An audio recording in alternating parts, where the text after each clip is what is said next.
like it.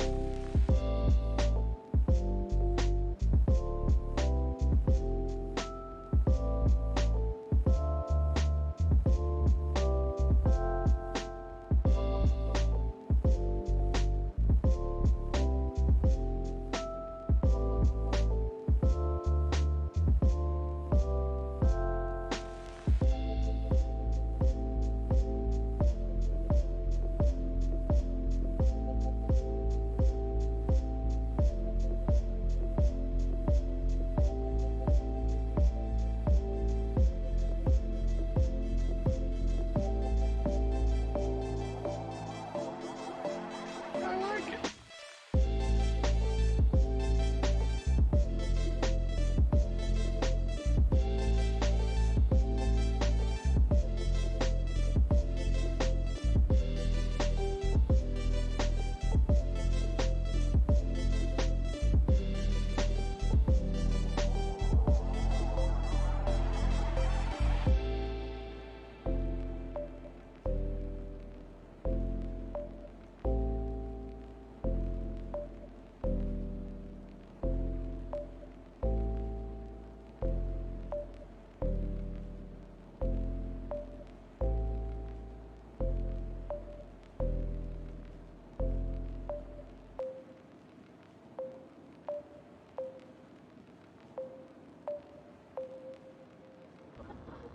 Gotta relax. This is Earth Radio. And now here's human music.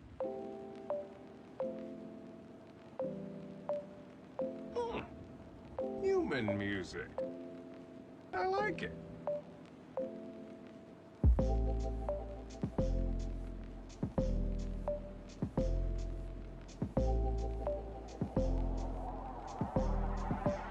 I like it.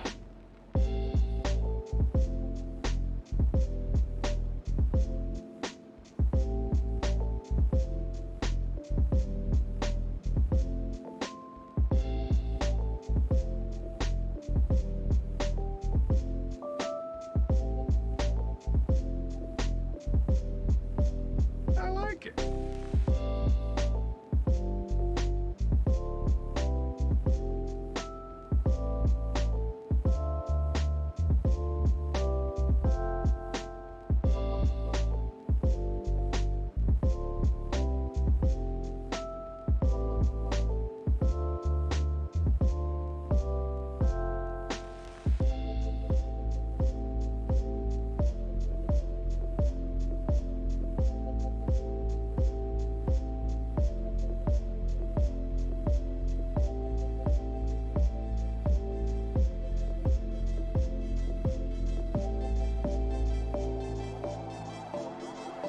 I like it.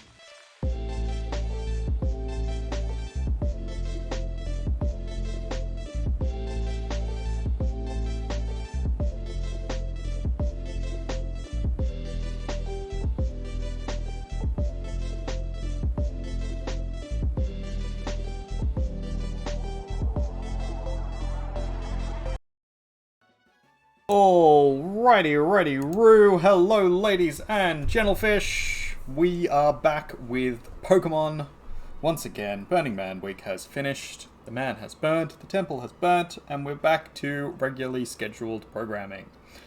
So we're playing Pokemon. We are attempting to beat the Elite Four. We tried a little bit last time and failed catastrophically. We couldn't even get past the first member of the Elite Four. So we're going to try again now. We've done a little bit of training up. I'll show you where we're at team-wise. We are joined by the lovely Lizzie Bell in the background. Hello. We are joined by C0gnitivebard. When he turns up, he's just in the little boys' room at the moment. Little humans. The really, little it's not humans. gender-specific. This is true. Most house bathrooms are not. This is true. But yeah, this is our team at the moment. So we have Lizzie Bell Oh, me. here, who is currently level 54. So we're still trying to get her up a little. She's got Sharp Beak on at the moment, which boosts flying type moves, which is good. We have a Dragon Air, currently 43. We're trying to get them higher up, so we've got the XP share on. We have Tia, our Houndoom, also has an XP share on. We're just trying to get them up a little bit and get some better moves out of this. I'm hoping to get Crunch in here at some point, but I'm not sure we have it. And maybe Thunder Fang if it can learn it. We have Kaiju Shorts, who has boosted special type moves at the moment, level 62. This is the level cap for this game at the moment, which is kind of a weird dynamic that we've got going on, but that's it. We have Captain, who is our starter Charizard with some leftovers at level 61, so almost at the level cap. And then we have our second Gyarados at level 44. My idea behind this was Gyarados, for the longest time, was our strongest Pokemon, followed very shortly by Captain. So we were trying to get a second just to sort of boost numbers a little. We were having trouble fighting Gary with his Blastoise, and a second Gyarados seemed like the best option there. Dragonair is going to help with Blaine, the Dragon-type trainer, who is the champion. And then we're sort of hoping that our Dark-type Tia is going to clutch us through some of the Elite Four as well. Lizzie Bell is probably the least optimized for this run, but we're enjoying that she's in there. So she'll be good against... That's how I tend to go in this kind of thing. You just like the company. Yeah. I'm never good at the game, but you like the company. Absolutely. She is also probably pretty good for the fighting type. I'm not sure if there is much fighting in there, but I know there's a little bit, so we're gonna hope that goes through pretty well. Ladies and gentlemen, we have some Pokemon without names, so if you would like to be named... Hey, Artist, how you doing? Hey, how you doing, C0gnitivebard? So if you'd like to be named after a Pokemon, it's a long, lengthy, expensive process with legal documentation and talking to your local government. Alternatively, if you would like the Pokemon to be named after you, which is slightly easier, do let us know in chat and we can organize something. We have 2 Pokemon at the moment that do not have names, and we can also have a look at some things. If you want to bribe us, we do take bribery and corruption here at the New World Artist streams. We can swap out these Pokemon for other Pokemon in our party. The limiting factor is that they need to be fire or flying. If they are not fire or flying as a type, we cannot use them. Dragonair currently is our exception. It will be flying as soon as we can get it up to level. So for the moment, we're running off a technicality. I also take bribes, but my bribes I would like to go to this charity here. We're doing charity shout-outs Charity at the streams. moment. We're doing Leptember. Yeah. Because it is a very, very good cause. It is the cause of women's mental health. So if you go there, and that's my friend's one in particular, you go there and you have a couple of coins to spare, or even if you just share it around.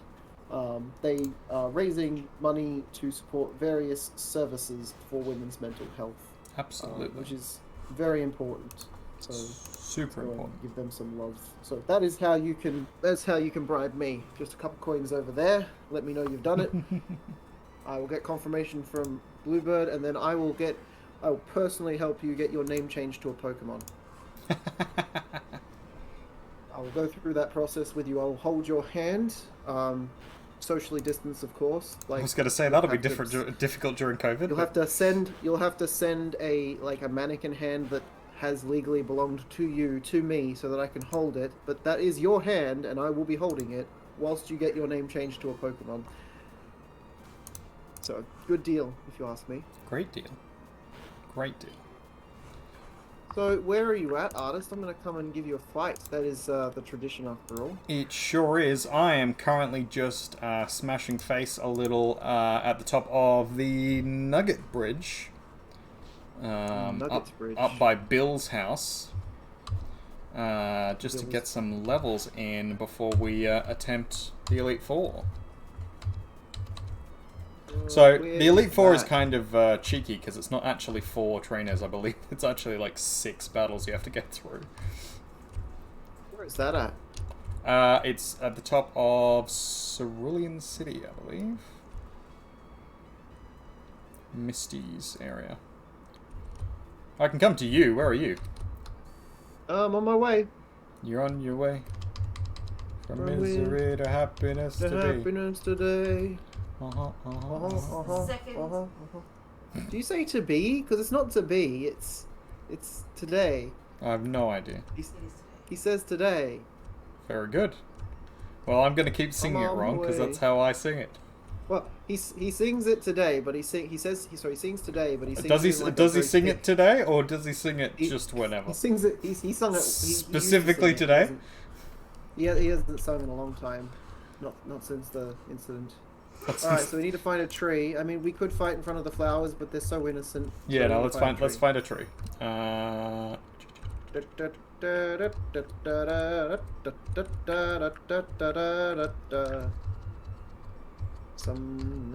That's kind of a tree. It's a very small tree.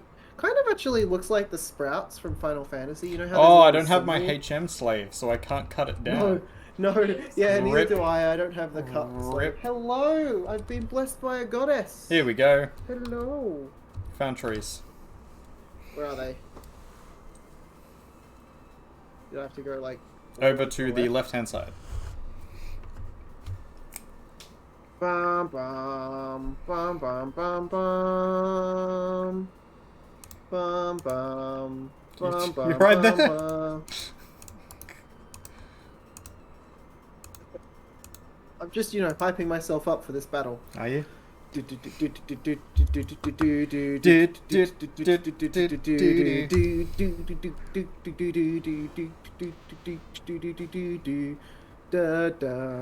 dum dum dum da dum da da da dum da la da da dum da da da da da You right there? da da da da da da. Da da da da da da da da.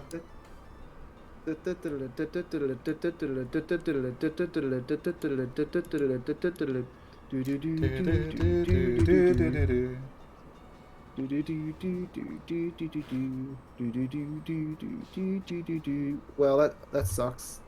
Take that, sir. Ah, sludge wave hurts everything. No, no. Oh ha ha. Bollocks. Everything is bollocks. Everything is bollocks. Everything is bollocks. Everything is Alright, bollocks go when Zone you're part of the Gamer. team.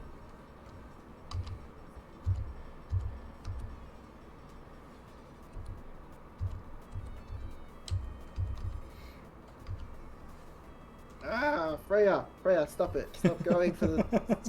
Look at this little cheeky shit.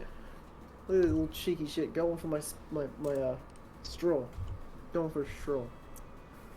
Such a cheeky shit.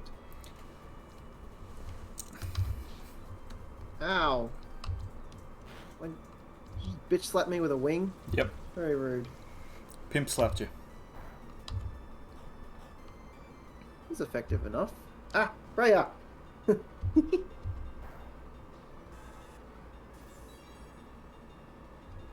Ah.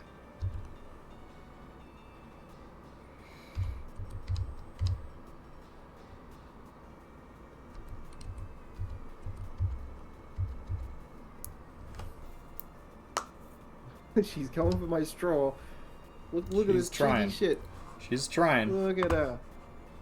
She's just like, oh, that's an interesting device you have there. It looks like it brings the liquids up into your mouth. I'm going to try and That's a fun play with thing. it. It would be a shame if something were to happen to it, Father. Not like I wasn't giving her attention. I was literally holding her. I don't know what she wants from me. What do you want from me? What do you want? What do you want from me? What do you want from me? What do you want from me? Well.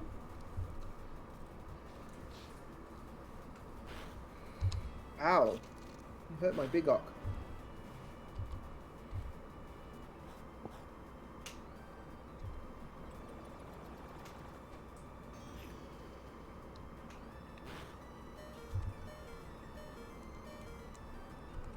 can't believe you knocked out my Pickaboo.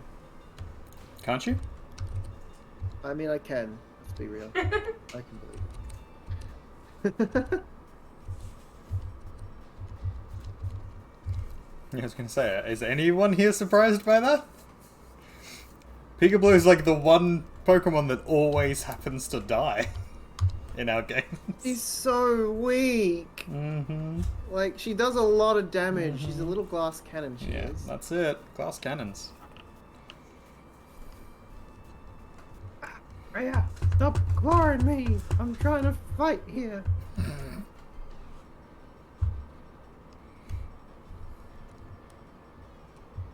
Sorry, I'm just choosing. We're both one down. Choosing my options here. Ow. Yep. Please survive. Please survive. Please survive. Ha ha!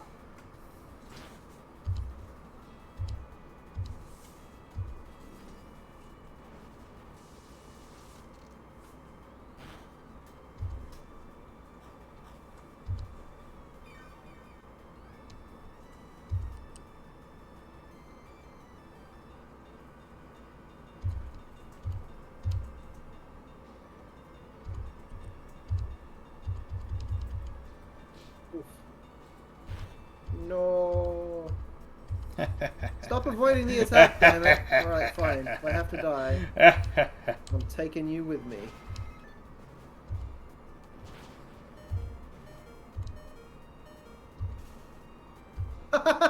Bullshit! Amazing! This is just like magic! Bam bam bam bam bam bam bam bam ba ba ba ba da da da.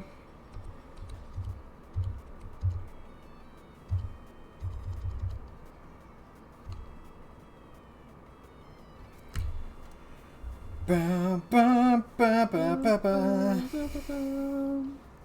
Bam bam ba bam bam bam ba da da da da da da. Oh, down goes zone. Take that, you shit. Water.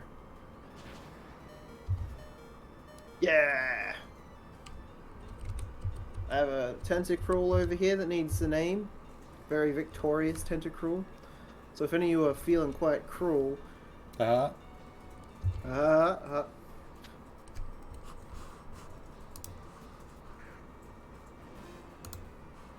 oh no, he's brought out his big ock.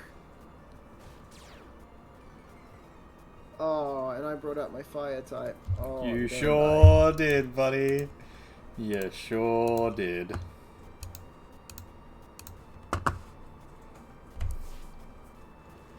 Hey, don't you do that. Cheeky shit.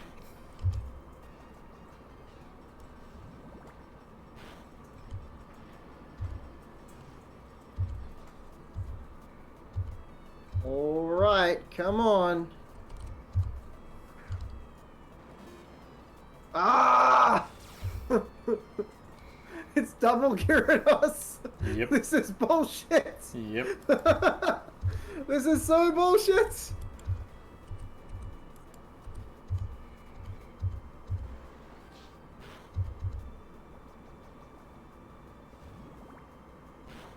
Come on, poison! Be poisoned! Why Cool. aren't you being poisoned? Nope. Bullshit! Oh no! Oh no! Oh dear. Hey buddy. Oh no! Hey buddy. Oh no! I think you're gonna lose.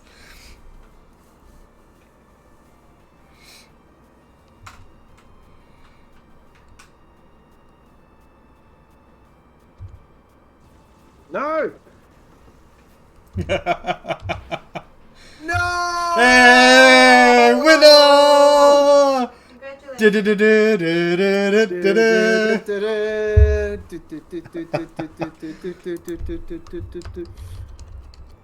Alright, buddy. You win this time. I sure do. Let me go get you a Pokemon. So for those who are new here, every time we play on a Tuesday, we have at least 2 battles. Sometimes we have more, but we have at least 2 battles. Yeah. And each time one of us win, the loser is owed a free Pokemon from our collection. So. From our collection. Mm-hmm. NewWorldArtist has a larger collection because he has a bit of a thrift problem. He likes to go and buy Pokemon a lot. Using the global trade system. Here, nope, that's my dex. The global trade link, where we can buy Pokemon. Banana. Global trade link. Come and buy a lot of Pokemon. Banana. Boo, boo, boo. Oh, Quagsire. Yay, Hyper Potion. Yeah, I caught one today. Very nice. Don't know if you've got one yet. I don't know. That's a good question. I figured I'd give it to you just in case.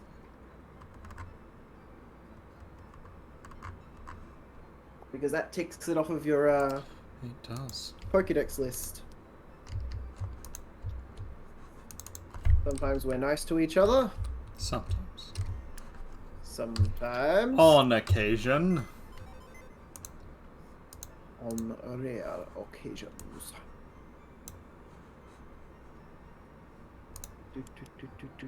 So these are the Pokemon here that I'm currently allowed to use. Yeah, so the NewWorldArtist has a little self-inflicted rule that he is not to use Pokemon that cannot fly. They all have to fly. Flying type or fine. fire type. That is the ruling. At the moment. Do you have? Oh yeah, he does. He has a dog that's he has Tia. Tia. Fire type. Choose a fire type. Which is good. Leave my drink alone. What is wrong with you, you little shit? Alright, so I'm going to fly now to, having beaten everybody up at Nugget, I'm going to fly to the Elite Four and see if I can beat them. Probably not, but we'll see how we go. Hey, Kaiju! Just stopping in to say hi. Hi, Kaiju. Much appreciated.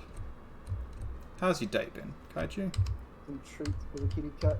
We maybe be able to make the kitty cat stop. Alright, so ice, Freya. but mainly water. Might start in with Captain and see how we go.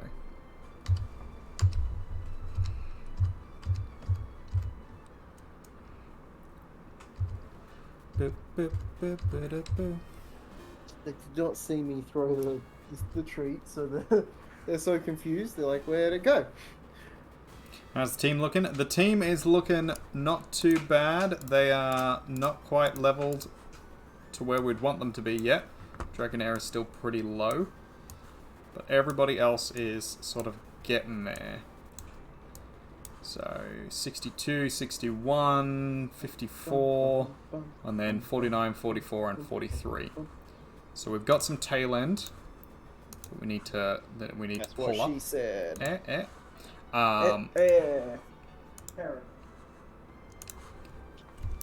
we're just gonna try at this point and And get so far. and then probably not get very far at all. To be honest. But my trust in you pushed as far as I can go. Out of this, there's only one thing you should know. What do I need to know? Well, it's that I put my trust in you. Yeah. Pushed as far as I can go. And for all this, there's only one thing you should know. Is today just full of musical flashbacks for me? Cognitive Bard, ladies and gentlemen, Cognitive Bard. Well, titties I are tried just so hard and got so far. But in the end, the cat came back and played with my drink anyways. Sure did. Yep, here she is, right here. Look at this face. This is the face of guilt right here. And she knows it. She knows it. She's okay with it. She was looking at my straw just then. Look at her. She knows that she's a shit. Don't you, Freya? Oh, You know that you're a shit. She's growling at me. Over there you go.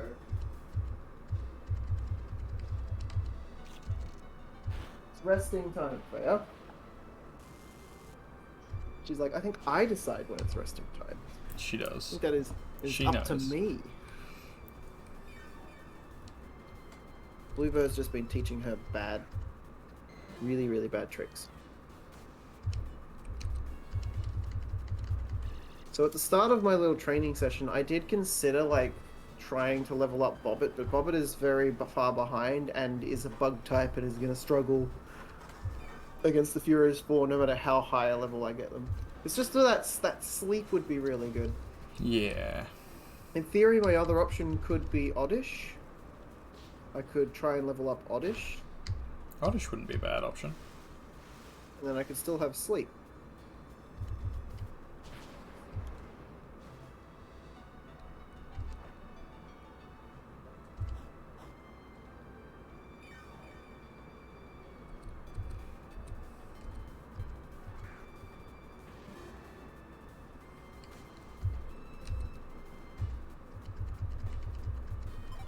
How are you doing today, Kaiju, by the way?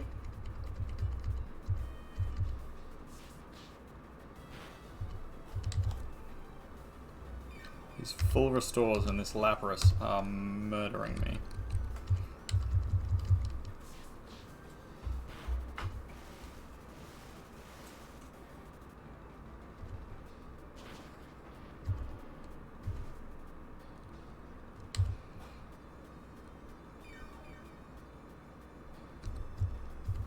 You had a level 62 Vileplume on your team, and they were really good across most of the Elite Four, and they're good for Gary's Blastoise. Good plan. Which one's the Vileplume again? It's what Oddish and Gloom evolve into. Oh, okay, so Oddish is probably a good one to level up. Yeah.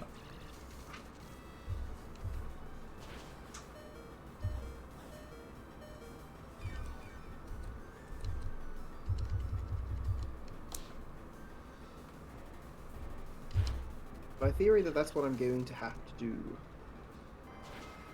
Didn't even manage to faint one of them. Ugh. God damn it. See, I don't really struggle much with that first one, but you kick my ass even though you're struggling with that first one. I like it. It's like chess. Well, it is exactly like chess, because the problem is I can't beat their tanky water types because I don't have a good electric.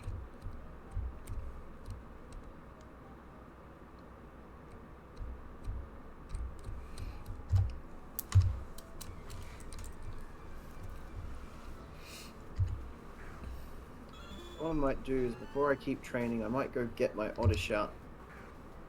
Don't think I'm going to use it today in my attempts to fight the gym, but I might just, like, level little Oddish.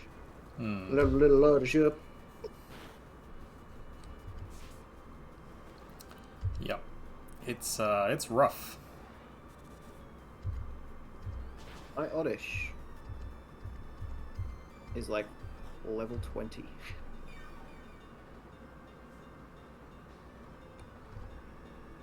It's going to take some serious leveling. Right there. Yeah, so I've got 2 Gyarados at the moment, and that's sort of what I'm hoping will pull me through. But one of them's too low level to really hold their own at the moment. But we're going to keep trying.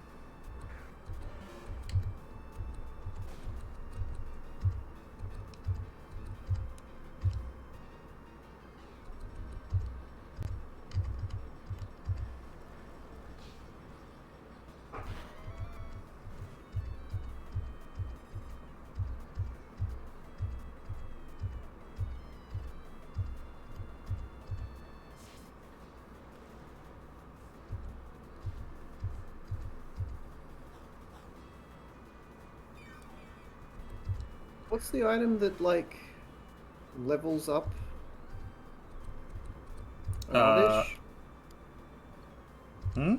No, you just get it to a high enough level, and it should. So there's not an item that will just.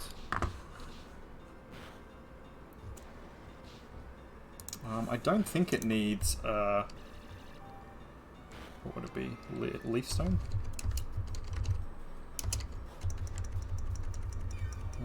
Nah, leaf stone doesn't work. Oddish line.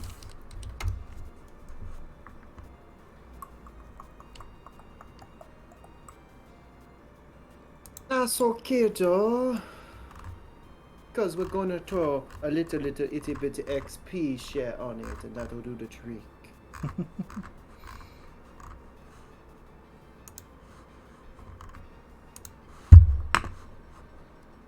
Him go about him own art. Him own art. Him own art. Not anyone else's art. Him own one.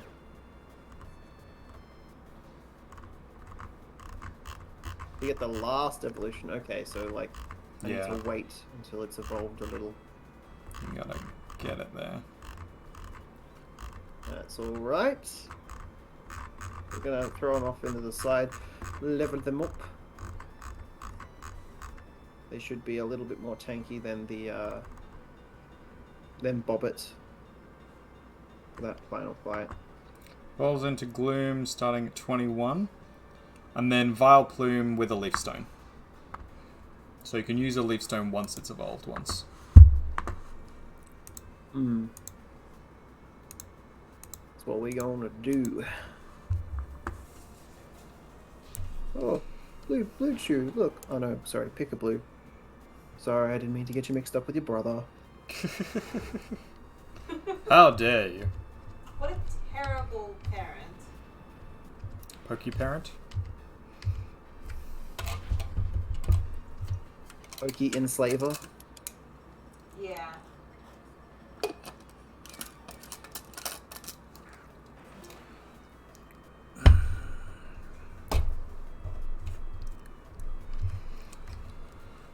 It's a very different game.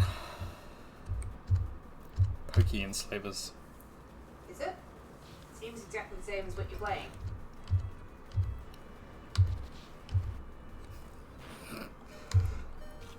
Harsh. Am I wrong? You might be. But am I? Well, all I heard was harsh and am I wrong? Yes. I am very rarely wrong. But I've never played Pokemon, so. Fair.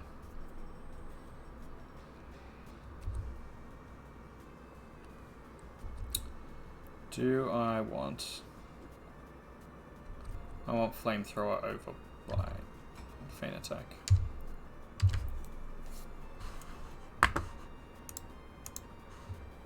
Oh, there's actually an ability called Knockoff too. That's awesome. Leaf Stone to get the last evolution.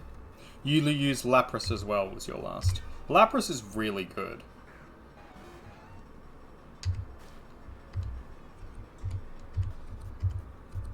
Like super tanky. Oh, look, my Oddish just is evolving. Then I can use the Leaf Stone to evolve it again. Yeah.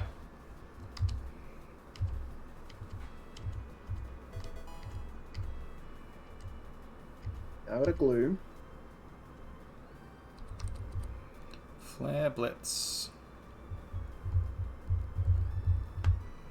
Charges the target. The user sustains serious damage and may leave the target burnt.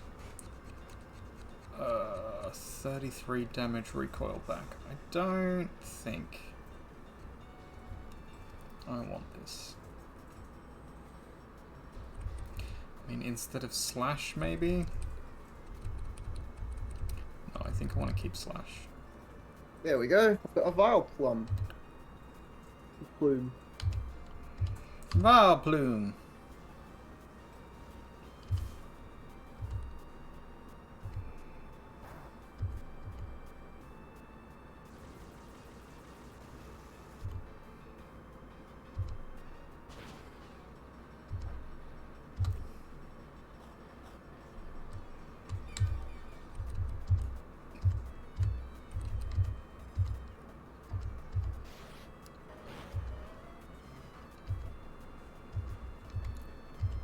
Bow, bow, bow, bow. Ba, ba, ba, ba, ba, ba, da-na-na-na-na-na-na-na. Ba, ba, ba-da-da-da-da-da-da-da.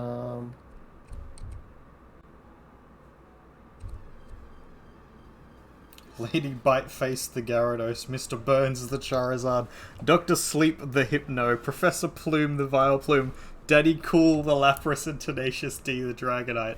That's awesome. Like the Dragonite, Tenacious D. This next band asked me to read this. Sorry, no, this next band asked me not to read this, but god damn it, I'm gonna read it anyway, because I wrote it, and it's the truth. Hey.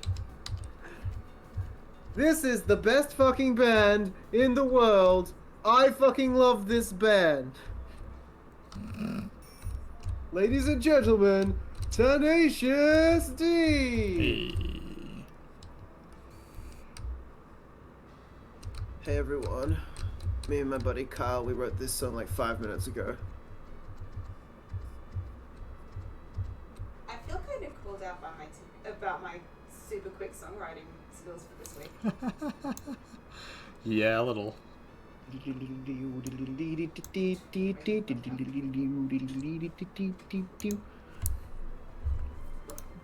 If it wasn't Awesome. so heavily copywritten, we would always have Tenacious D playing. We would. Actually, speaking of, why don't we have any music playing right now? You don't have any music playing? That's right, I'm gonna put it into the chat. chat. In-house Yeah, music. I'm busy watching a different stream. Yeah, How dare you? because we can actually have music when it's I'm just not- us. If we were like I'm with not sorry. No, Political streams. oh, political streams. political streams. They're important. Oh, to you me. watching Pixel Mixel? Of course I am. There we go. Yay, political streams. Come on, Butterfire. Write a political song to go with my political stream.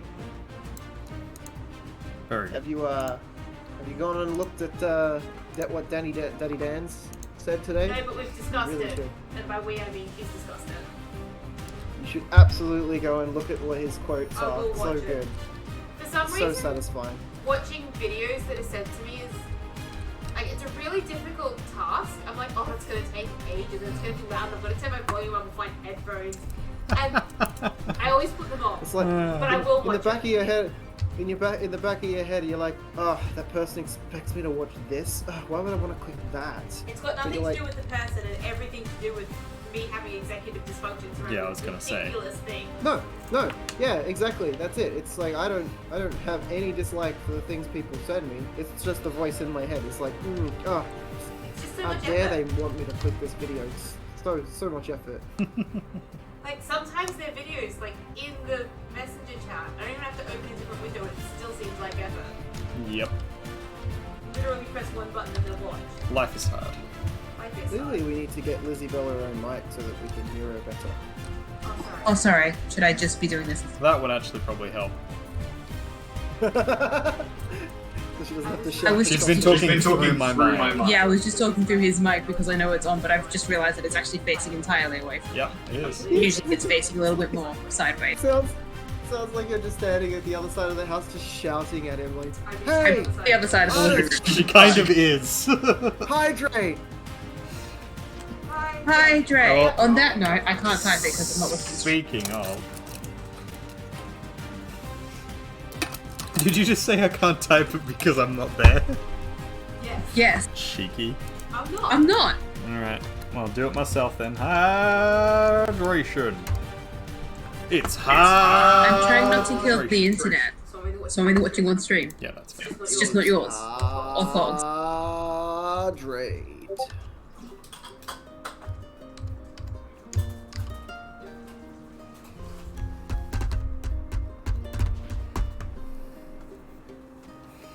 I love our little adventure playlist. I'll have to go through them and figure out which one Yeah. which ones we want to use in our D&D bids. We will have to. Very close to finished on that second video, by the way, everyone, even though it's been like basically a year since the last one was dropped. Whoops. Whoops. Not just. Got all the recording done for it. Just need to mock up some artwork and throw in some sound design, and then we're ready to upload. Yeah. And then we'll get the next one pumped out as well. Hello, Freya. Or is it Loki? Is it Loki or is it Loki or Freya? Hello. We It's could Loki. have Do you know who your cat is? cam on right now. We could have what? Sorry. We could have Tia Tia. cam. Yeah, I could turn Tia cam on. Oh, you should turn to your cam on. Tempting. Loki. Loki's a lot more restless than Freya when being held. Shall I see if I can set up Tia cam? Everything must be on your terms. But you are so dopey. You're such a dopey. Secondary cam. Oh, it's giant. Should we stick it down in this corner over here? It's not nice to say that about your puppy. Oh, she's freaking out. No. She's running away. Yeah, you says- come and sit with me. She says no. Hi. Alright, Oh, good. that's a no then. There's a lot more stuff on your floor than I expected. Yeah, there's a fair amount of stuff on the floor. Yeah, we need to clean up our living room. Just a little. I'm not judging. I'm just like, I'm surprised. I expected it to be Sounds like a like little you bit That sounds more feng shui-ish. I just hugely expected more feng judgmental. shui. God damn. That's my personal storage area that's just covered in shit. Because I haven't gotten around to cleaning it yet. Oh, Oh, My is that room's just as what bad. he saw? oh, Oh, yeah, that's entirely all of artists' stuff that needs to be sorted out. But that's it. I would show everybody on the stream again, but it's like if you've ever seen those like box shelves from like IKEA, it's basically one of those, and it is full of DVDs and games and knickknacks and shit, and then it's surrounded then by extra boxes and other assorted crap. You gonna head off? Very. Oh, catch you later, Kaiju. We will pass on your goodwill to Thunderbolt. Blue, Good though I'm idea. sure you've already. No, Freya. Do She's I going have- for the store again. Do I have Thunderbolt as a TM? Or do I Hey, already here's give a it to someone thought. How else? about you leave my straw alone? Just an idea. Yeah, you sit there and stay there. And leave my straw alone. Thunderwave. You need to find a way. I don't know if I can buy Thunderbolt, can I? I might have the Thunderbolt TM to give. I don't know Have if a you look. can, Give TMs. yeah, I don't know if you can give TMs. Ha he hoo ha he. I can get it at the Sell It on Game Corner for 4,000 coins. Yeah, that's an option. That might be where we go now. Hopefully Where's that? Game hopefully I Corner? can buy enough coins for that. Sell It on City, which is this one. Yeah.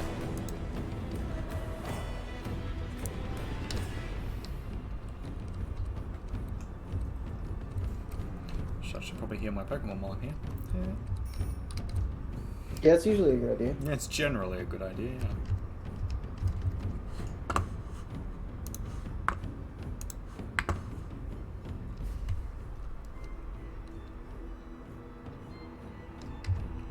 Ask at the Pokemarts. Oh, can I just get it from a Pokemart?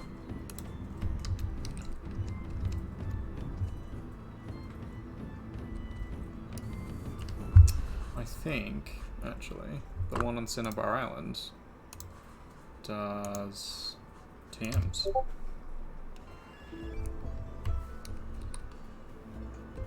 Let's have a look.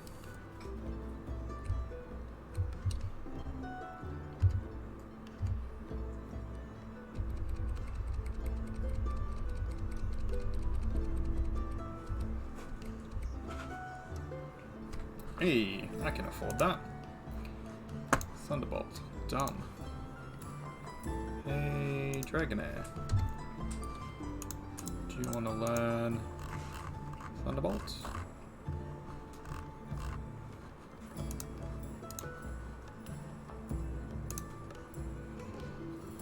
Instead of Slam?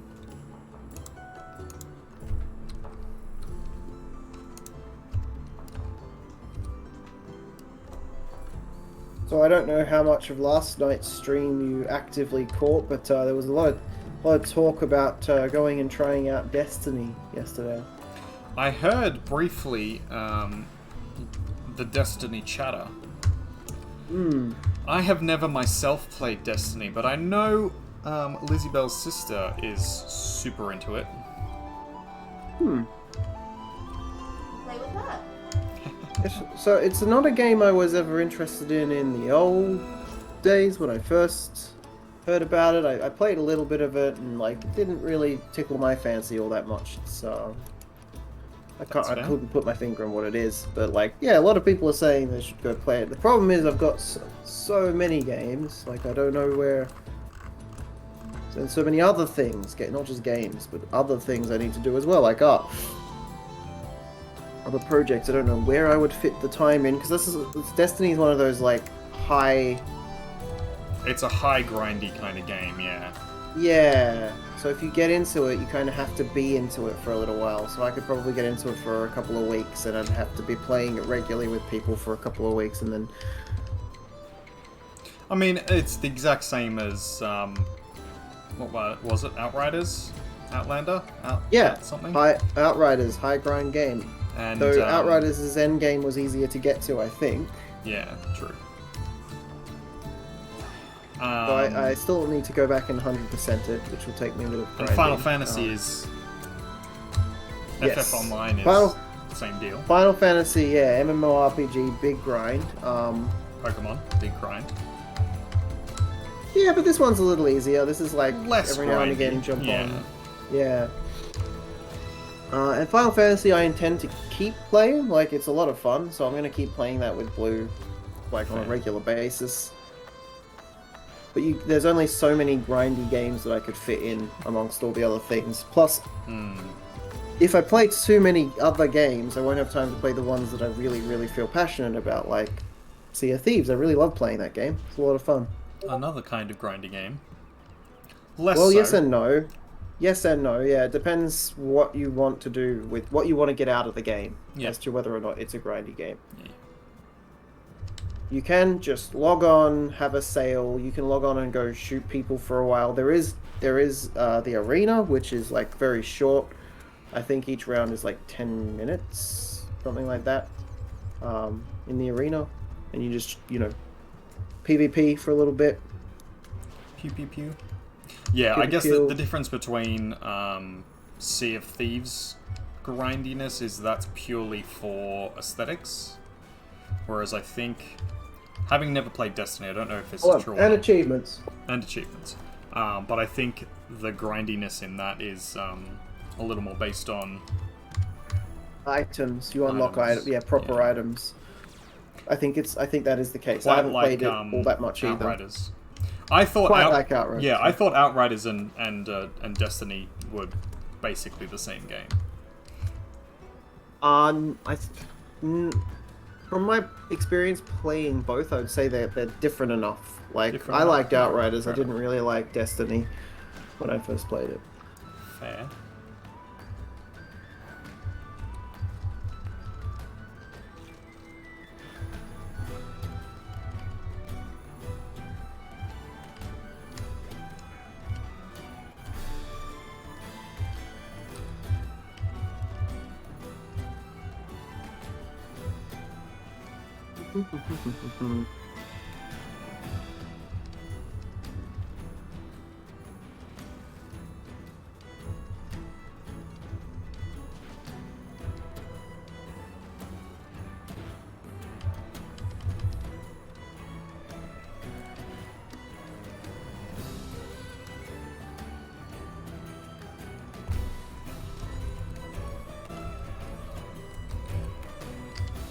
Also Minecraft, we want to play that fairly regularly, so that's another game that we want to keep on the on the roster? On the roster, we have a realm after all, so we might as well enjoy it, Sure get do. the most out of it, and build our There's world. Valheim that we want to keep. To some crunching extent, through. yeah. I wanna like get through that to the end game, and then I probably won't play that much afterwards. Yeah, that's fair.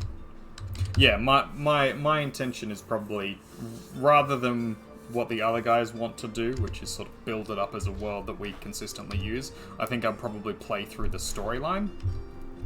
Yeah, on our like stream Yeah. world. And then Yeah. I think I would be pretty happy just jumping in and out on occasion, as opposed to as much as they play. But it's good, I enjoy Yeah. it. I think Yeah, I kind of liken it to Minecraft. It's a like... It's not quite the same buildy aspect to it, but it's got the same vibes to me as like, you know, that It does, resource yeah. loop kind of deal. Like go and break things down to get the resources to come back and Build things up. build a thing and fight a thing Yeah. and then back to resource loop. Yeah, and you'll find that Space Engineers is the same. Yeah. So, what I'm thinking is being mentioned that maybe we could do Valheim Day as every second Thursday for a little while. So what I was thinking is maybe we could do that, beat the story, work our way up and beat the story. Once we've beaten the story, we can get you trying Space Engineers or something, because I think Experimenter wanted you to try that one out, and I'm interested. Yeah. See what kind of ships you could design. Absolutely. We could do the same thing, just a different one. We keep Minecraft on our one of our Thursdays. And then just rotate through the various different Couple games. A couple of other so that way Thursday stays the same kind of game. It is Yeah, the like builder, a resourcey buildy type a game. resourcey buildy game. Yeah.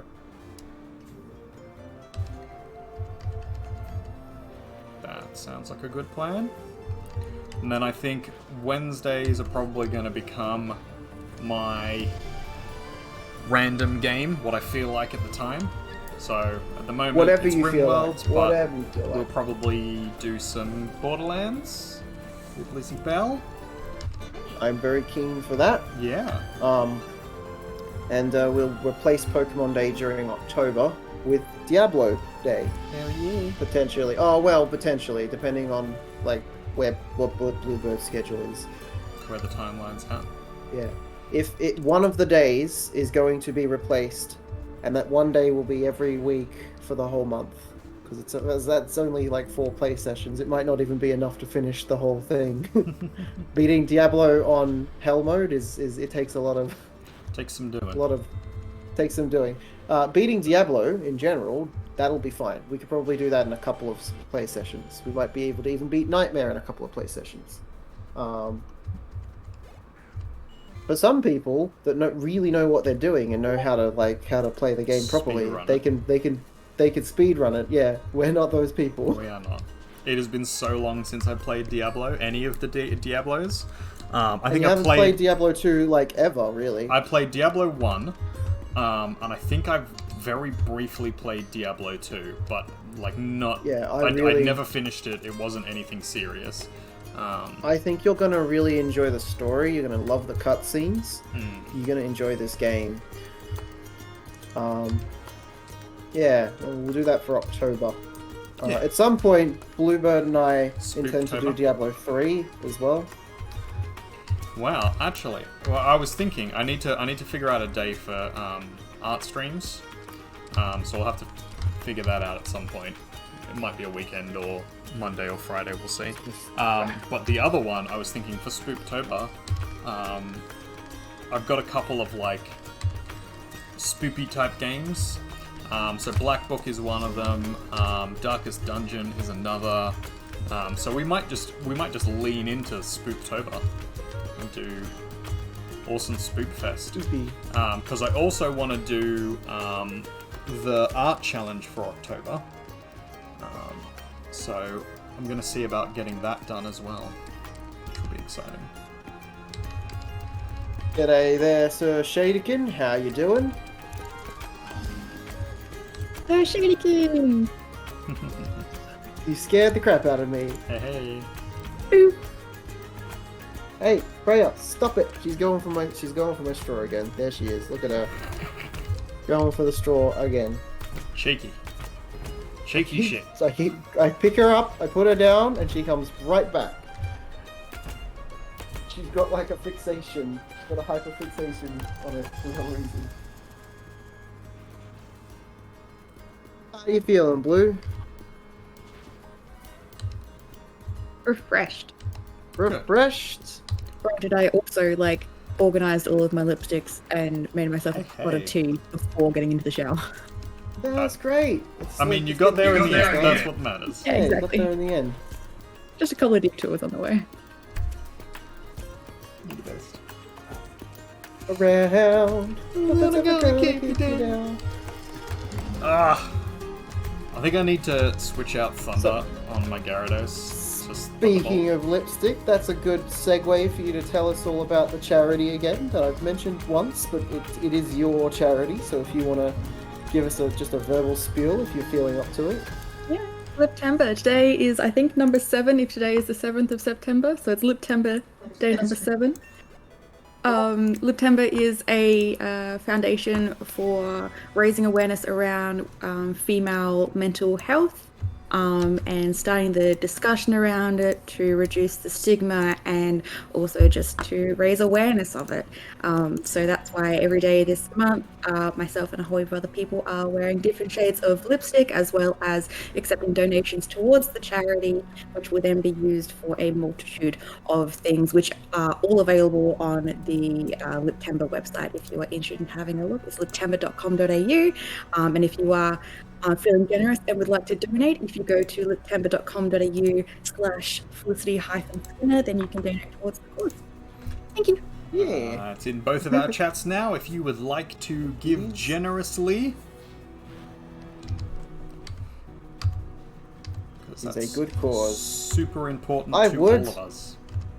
I would wear lipstick every day, but I only have one, and I don't know how to remove it after I put it on, so it stays on. I don't know what the trick is. Makeup remover, usually. Yeah. I don't Oil. have that. Oil? Do you have like olive oil? I do have olive oil. There you go. You can Well, remove there we go. I guess I can do some glossy lipstick. with oil. I guess maybe I should do some lipstick for our Thursday Minecraft day. Sounds good. Well, yeah.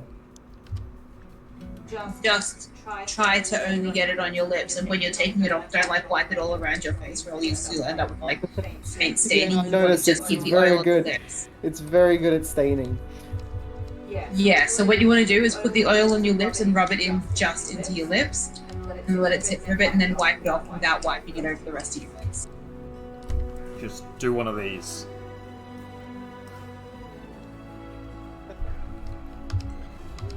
Or, just have fun with it and wipe it all Yeah, over exactly. your face, and then you've got to... Oh if, yeah. if you're gonna I- do it though, like 2 fingers and just like rub around and then start just sort of like drawing on your face with it. I do that. Gotta make sure it's symmetrical though.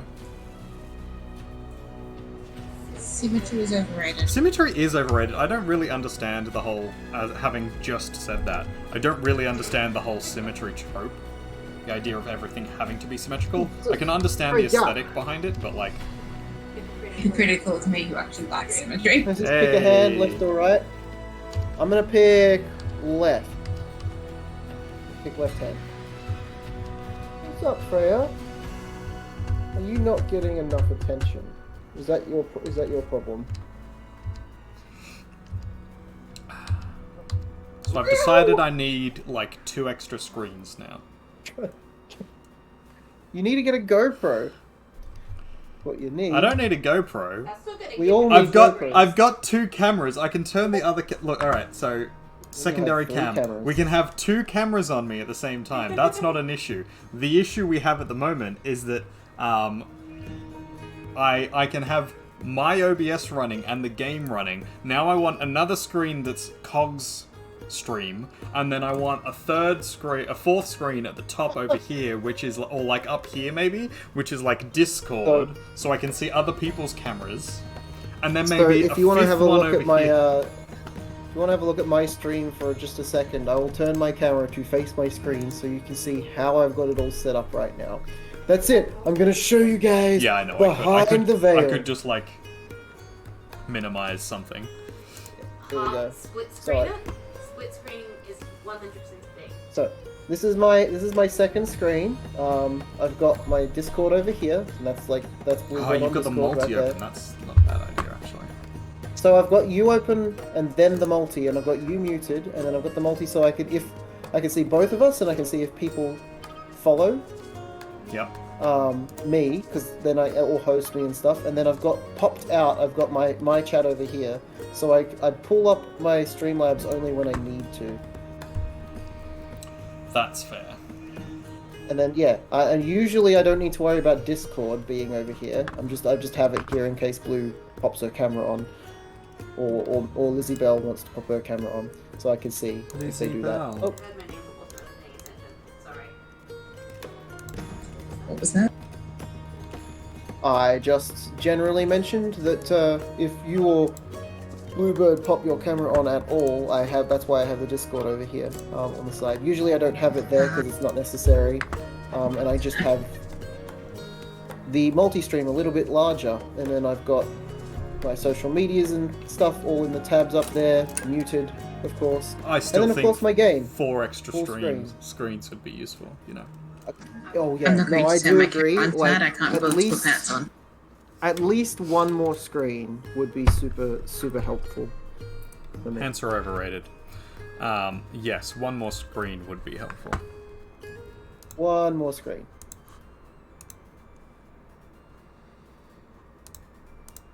But yeah, Bluebird, we were just talking about how there's just so many games that we've got to like A billion games to all work play through. and work through and like trying to schedule everything. We'll just have to stream Many 24 hours a day, every day. So yeah, no, that's no. So what we've got so far is that October is Spooktober, right? You done a good deed? What'd you do, Shadekin? What was your good deed? But yeah, so what we've got so far is Did you during- donate? Are you an awesome person? Are you an awesome person? Did you donate? So we've got October is going to be Spooktober, so we're going to be tell Blue to check her campaign. Blue, check your campaign. Yeah, I'll get there eventually. Very good. I'll wait until Blue's checked her campaign and then I'll start again.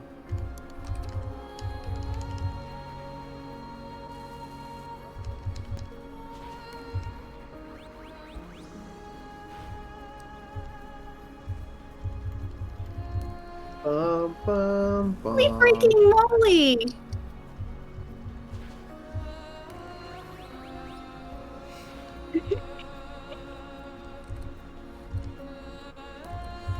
How much have you raised so far, Blue?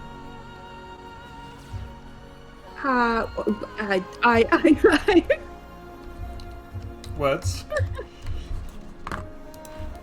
I reached my goal of $350 raised, and we're only at day 7. Oh my goodness! Congratulations. Thank you. Congratulations.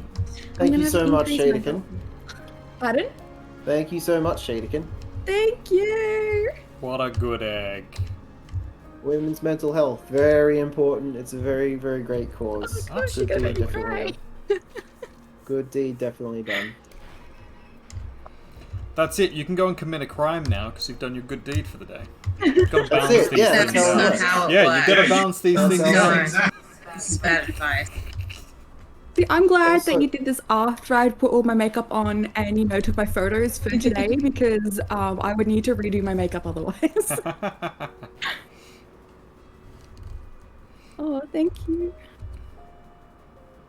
I think we should definitely have charity stuff on our streams more often. I'd like to do Absolutely. that canteen because I love these freaking bandanas. They're so good. We'll have canteen as one of the charities. Canteen is a cancer charity, and I'd also like to do men's mental health during one of the Absolutely. male-orientated months. Well, we could do 'Cause that's important too. Movember and the Black Dog Institute. Hell Both yeah. of those are good. And the most important charity that beats all of them. I'm sorry, guys. This is just how it is. This is fact. Animals. Animal The charities. RSPCA. They beat them all. Animal charities. Looking after stray cats, looking after stray dogs. Yeah, Absolutely. that is important. That is important. Beats everything. Beats everything. Because animals are sweet and innocent and they deserve our love. They sure do. Animals are the best.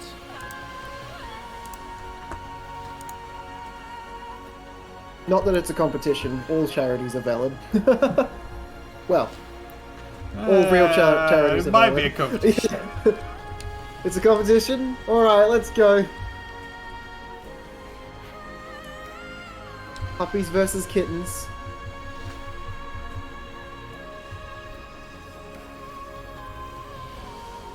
Yes, we are I have a absolutely very, going to do I have charity streams.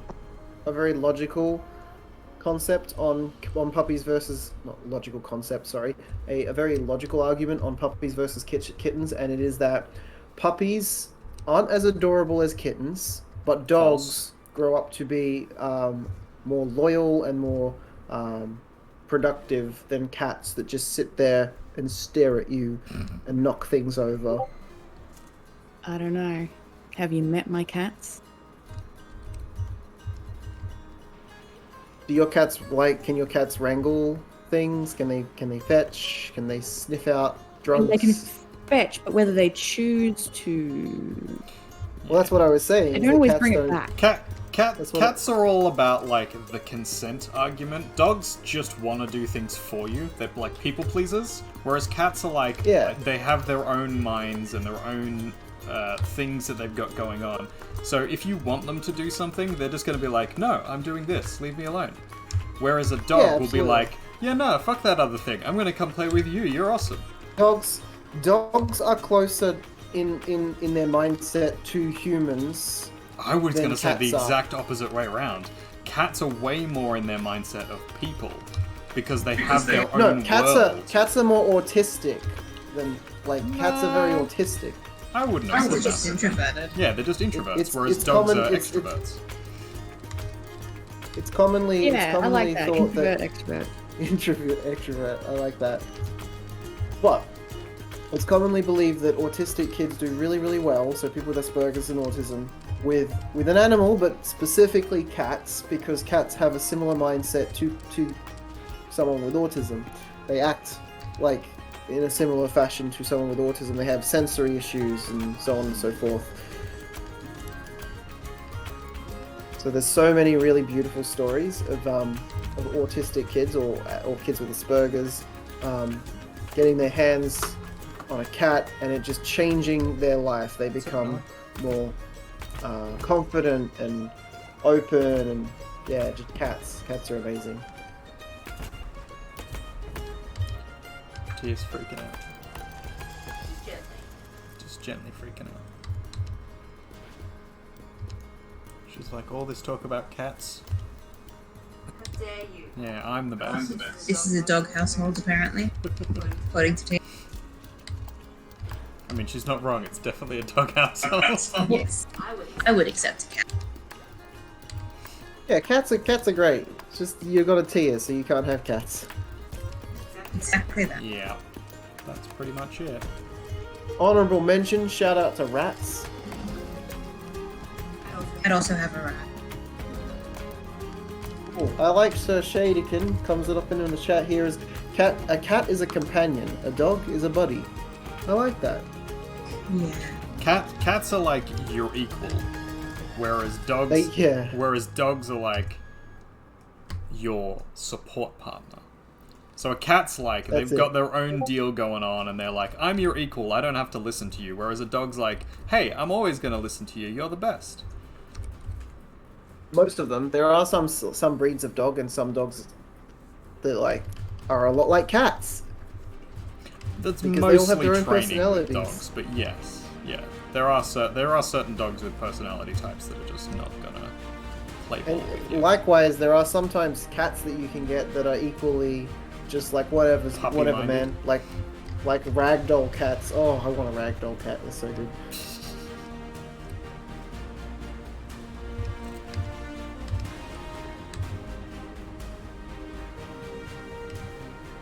But anyways, so we were talking about all the many games that we've got to get through.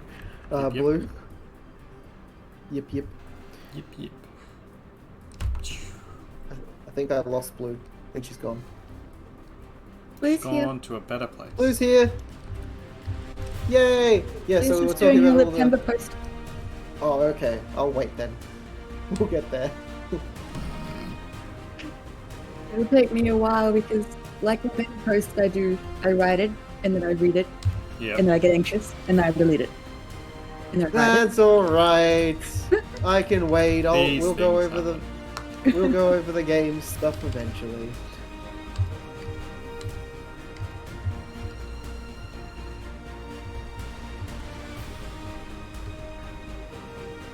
Yeah, she has to go redo the makeup. That's exactly it, Shadigan.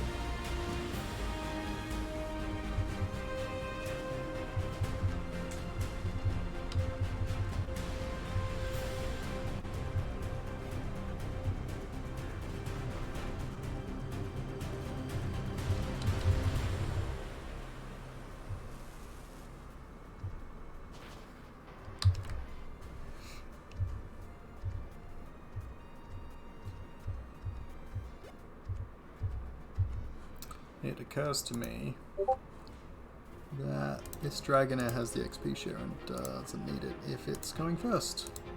So let's give it to...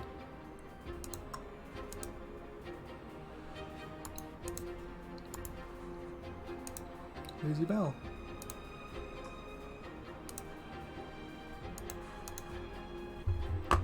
Picker Blue up to 60 now.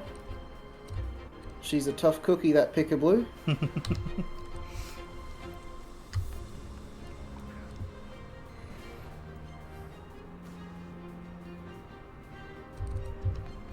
Well, she's a glass cannon, so she gets beaten up pretty easy, but Yeah, I was gonna she say. can dish it out. two shots and dead.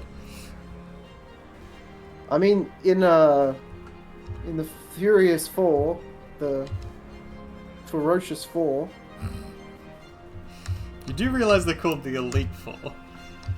I know the Futuristic Four. They're really Okay. they knock you out 1 or 2 hits. Yeah, they do. Anyways, yeah. Yeah, rough. How are you doing with the Flying Four? I have given up. I've been training for a bit. I'm going to try and get my Dragonair up to at least level 50, if not a little higher. And between that and the Gyarados that has Thunder, I'm hoping that I can take out the first trainer. Because even though they're Ice-type, they've got so many Water-type Pokemon. Because the early games didn't really have many Ice-types. But what that means for me is that my Flying Fire team, which is weak to Ice and weak to Water, is not doing well. So I need to kind of over-level a little here just to get past the first one. After I've done that, the rest of them should be pretty good. Pretty easy. Jadakin asks, have either of us tried Pokemon Unbound? I don't even know what it is personally, but I'm gonna Artist Google might it have, right because now. Artist is the like super fan when it comes to Pokemon. He's got like Pokemon memorabilia all over his body, tattooed on. He's wearing the actual badges in his stream over there, on the multi there. So it's a fan-made ROM hack. I have had a look at this one previously, I believe.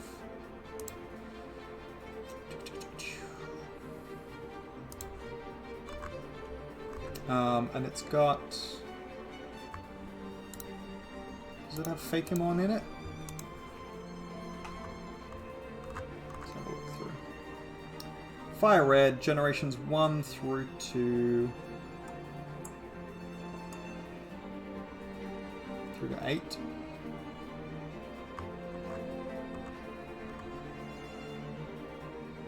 got a New Game Plus feature.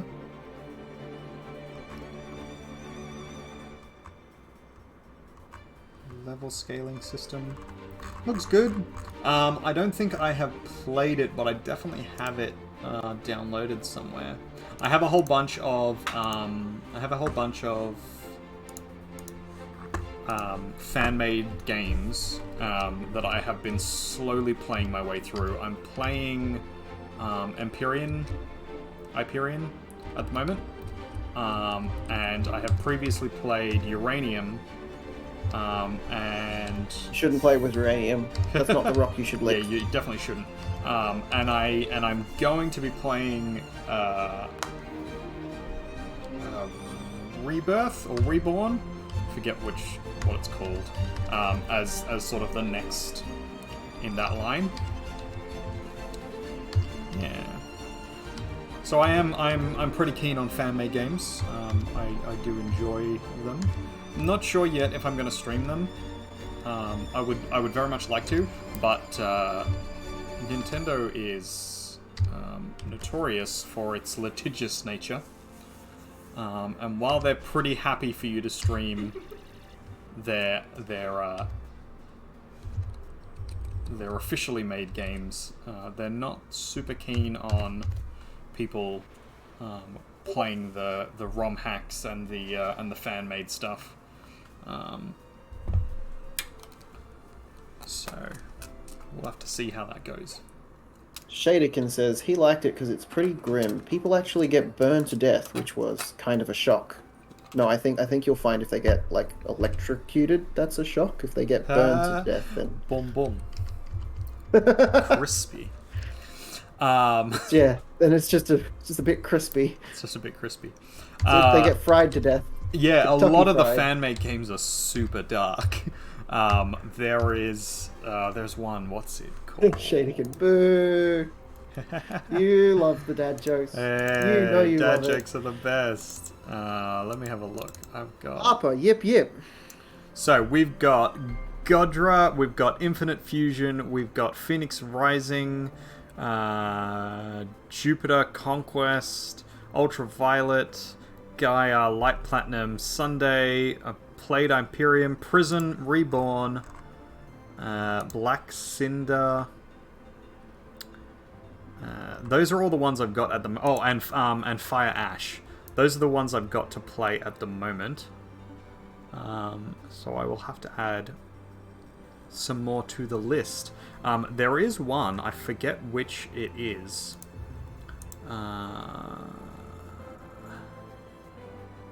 Is it Phoenix Rising? There's one of them that you basically play like a Team Rocket member almost, like a criminal, and that is dark. That one is like proper dark. You like straight up murder people in the game. So yeah, there's some dark Pokemon games out there if you're into that kind of thing. Some of the manga as well has been pretty dark in the past. That's the canon. That's the canon stuff too. Yeah. Also, the non-canon stuff is full on, but even some of the canon stuff is pretty rough with how they actually treat the fighting. Like you can see the damage on the Pokemon, which is a rare thing in Pokemon games, because I think they want to get as far away from that idea as they possibly can. Even though they're literally, you're fighting Pokemon against each other until they fall unconscious, so... Yeah. Well, they try and make it like it's like the fainting and all that kind of stuff is like, oh, it doesn't hurt them. But that is definitely... Yeah, it does. It definitely does.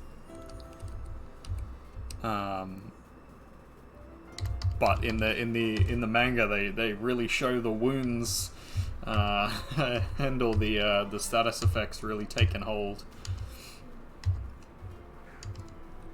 I mean, even in the anime and the cartoons, you see a little bit more than you see in games. Like they do shows. There's some pretty messed up episodes. Pokemon is was a rough world. It's got some problems. But we like it. We like it like that. We do like it. Love Pokemon. It's a great series. Probably the same reason we like Game of Thrones. And now I want to see a Pokemon Game of Thrones parody.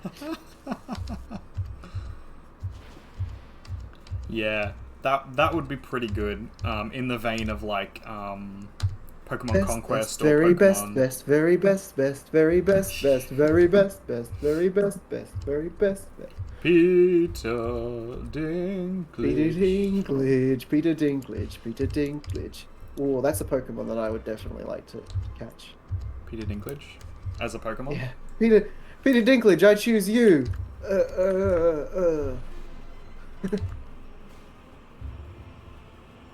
He's just there with an axe. Yeah, he shows up and he's just like, I drink.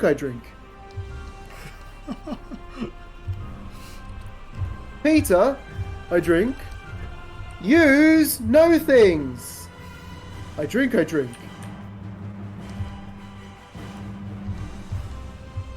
It's super effective.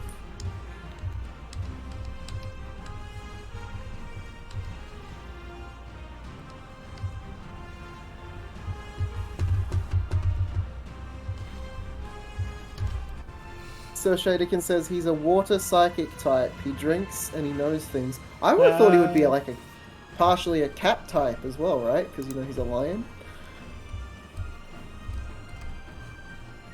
I mean, cat type is not a type. I swear it is, isn't it? No.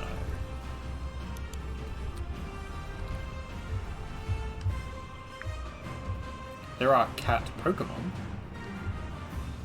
but the typings don't work like that.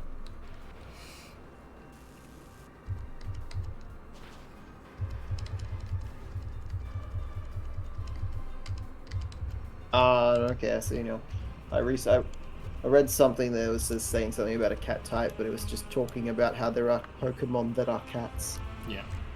Yeah. So then there's like Pikachu, which is called in the Pokédex the mouse type Pokemon, but mouse is not a type. It is like He would definitely be a psychic type. That is definitely water. I'm not sure about. Psychic, definitely. I mean, for the meme, it would absolutely be water psychic, but in reality, I don't know. I'm almost tempted to say fighting psychic because, like, a tactician, like the whole deal behind him is he's like, or maybe a dark type because he's sneaky. Yeah, dark psychic. He drinks and he knows things. Good character though, solid character. Oh yeah, one of my favorite characters. I love some of his quotes too. Some seriously powerful stuff. Kinda not just the underplayed him in the end though, I think. Lost a lot of his oomph. Is you saying that because he's short? No. Don't be heightist. Discriminatory. I was just making sure. I was making sure you weren't being heightist. Because you know I'm short. You're not that short. Oh, I appreciate you saying that. You're a baby though.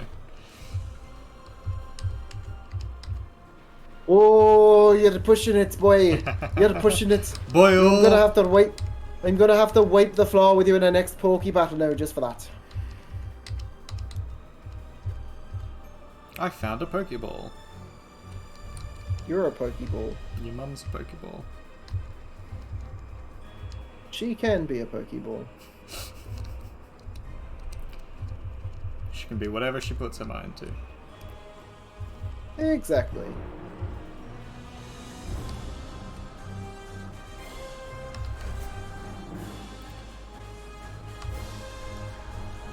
Bum, bum, ba-da-bum, bum, bum, bum, bum.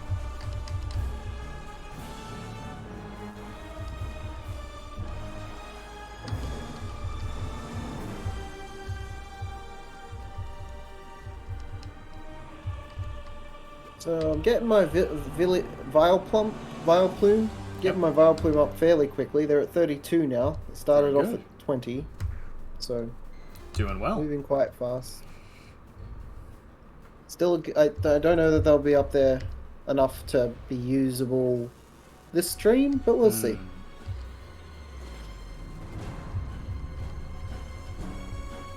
I mean, if you can get them to the max level, they will be a tank the whole way through. But if you can even at least get them to a half decent level. It needs to be 50 minimum, I think, with these guys. Yeah, pretty much. I don't think they'll get that this stream. Not enough XP out there.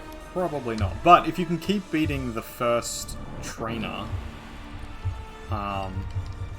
and either have an XP share on them or chuck them out first, they'll get it. Mine's got an XP. Mine's got an XP share. Yeah. Well, then they can get a decent chunk out of that if you can reliably beat the first Elite Four member, because you can burst them as many times as you want.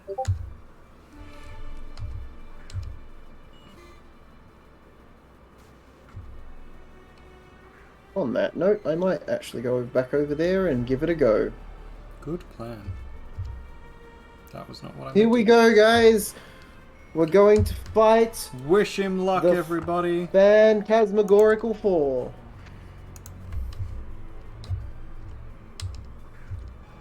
Slightly flatulent 4. The ferociously foolish 4. Oh. Yeah, I said it. What you gonna do about it? Literally nothing. That's what I thought. Yeah, you would.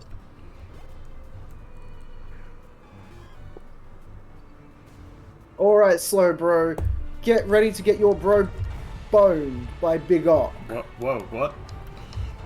Big Ock, use Crunch. Whoa! Hold on. It's super effective. Hold on.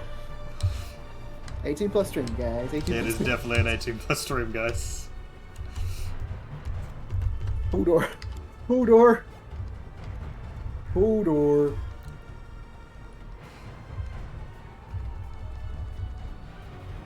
Nice. Slow bro, you bastard. How dare you poison my Big Ock?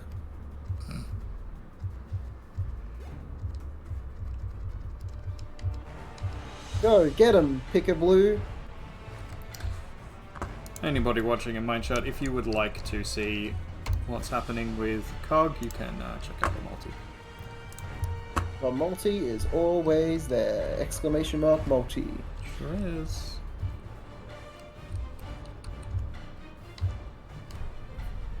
Oh, hey, you took Bluebird out. You actually got around to it. Yep. It's really not that hard. You just gotta, like, change it before you start streaming. See? It's so much effort. I can't be bothered. We all have executive dysfunction, and we all have it at different things, so it's, Yeah. Mine's just laziness, actually. It's not actually executive dysfunction. is it? Or are you saying that it's just laziness? No, well, I'd like to claim that it is actually executive dysfunction, but I don't have that. I don't have a mental illness in that way. I have lots of others. I don't have that in particular, and it's literally just laziness. Because if I wanted to do it, I could just do it. I don't have any issue with getting up and doing things. Just a lazy person at heart. Because why wouldn't you be?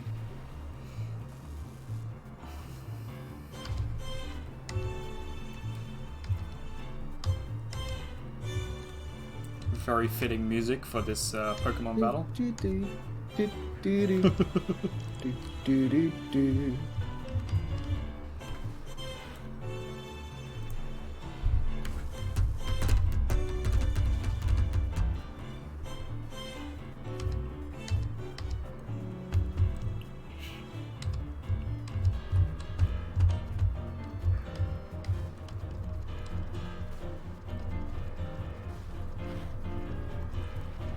Oh my god, will you not just die? Die already? Stop wriggling! It'll be over in a moment. Yes. yes, yes. Oh no. Concern. No, Blue. No, Blue. No. Consent is key, ladies and gentlemen. Consent is key. Principle number 11. So, did you do the thing, Blue? Did I do the post? Did you do your post? The post is done. Hell yeah. There is that potion. HP restored. It's alright, I'm not trying to win. Just gonna keep telling myself I am literally just farming these Pokemon, so it doesn't matter if I don't beat them. Yep. But I still feel disappointed when I get my bum handed to me on a platter. But yeah, Bluebird, so we were talking earlier about the various different games that we have to get through. Yes. Oh god. Eventually. And like sort of vaguely planning them out a little bit, like only in a vague sense. So we've got Minecraft, which we kind of do Thursdays, but we thought maybe we'd have one Thursday is always Minecraft and the other Thursday is another creative builder game. At the moment we're working through Valheim because that has an end game, so we can play that for a little while on that Valheim world that I created for it. Yep. And that's like every second Thursday. So not this Thursday, we'll do Minecraft this Thursday as normal, but next week we'll do Valheim on Thursday. Sounds good. And then in October, leaning into the Spooktober, yeah. So we have to have a single day each week that we do a Diablo stream, at least one, because we've got that Diablo Reborn to get through, which is going to be amazing. Just got to figure out which day works best for you and the artist and myself. But because it's going to be like a thing that we only do for that month, I'm happy to take out a day that I would normally be doing something else for the sake of getting the Diablo stream done. So I'm happy to go, no, we're not doing Thursday, like, build craft sort of days now, because this is the best day to do Diablo stream, so... Or, if Tuesday works at that point, we could stop doing Pokemon for the month and do... I know, and do Diablo instead. And then Artist mentioned that he wants to take us through Borderlands at some point soon. Borderlands. Because I've never played it. So And we're gonna wants go. play We're gonna it go because through all three. I don't know if we'll do the prequel. Not the prequel. Is it the prequel? Yeah. Anyway, but we're gonna do 1, 2, and 3, and we're gonna. Me and Lizzie Bell is the plan, but everybody else is more than welcome to join. So, if you've got it and you want to play, really depends on like what day we organise to do it, though. That's the thing. well, that's it. We've got to work it out when we get there. Exactly. We could do it like what we're doing with Diablo month, where we set a day aside each week for Borderlands for a month, try and finish the first one, or we set a day aside until we finish the first one, then we take a break, we come back to the second one.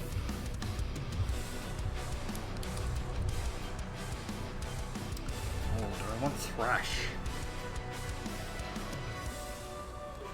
Attacks for 2 or 3 turns, then it becomes confused. But games that I think will always be on our regular playlist will be Minecraft, because that's an ever expanding thing that we'll be doing. Pokemon at the very least until we finish the games. Yeah. We're actually coming close to finishing this one up, so We are. it's pretty, yeah. Exciting. Borderlands is very good, a great loot and shoot. Yeah, that's what I've heard. It is a Everyone's really told good me loot that, and shoot. and everything I've seen from it. It's got a great Has been good. storyline as well. There's like lots of really good, funny stuff in it. There's some problematic stuff as well, but like there's a lot of really good,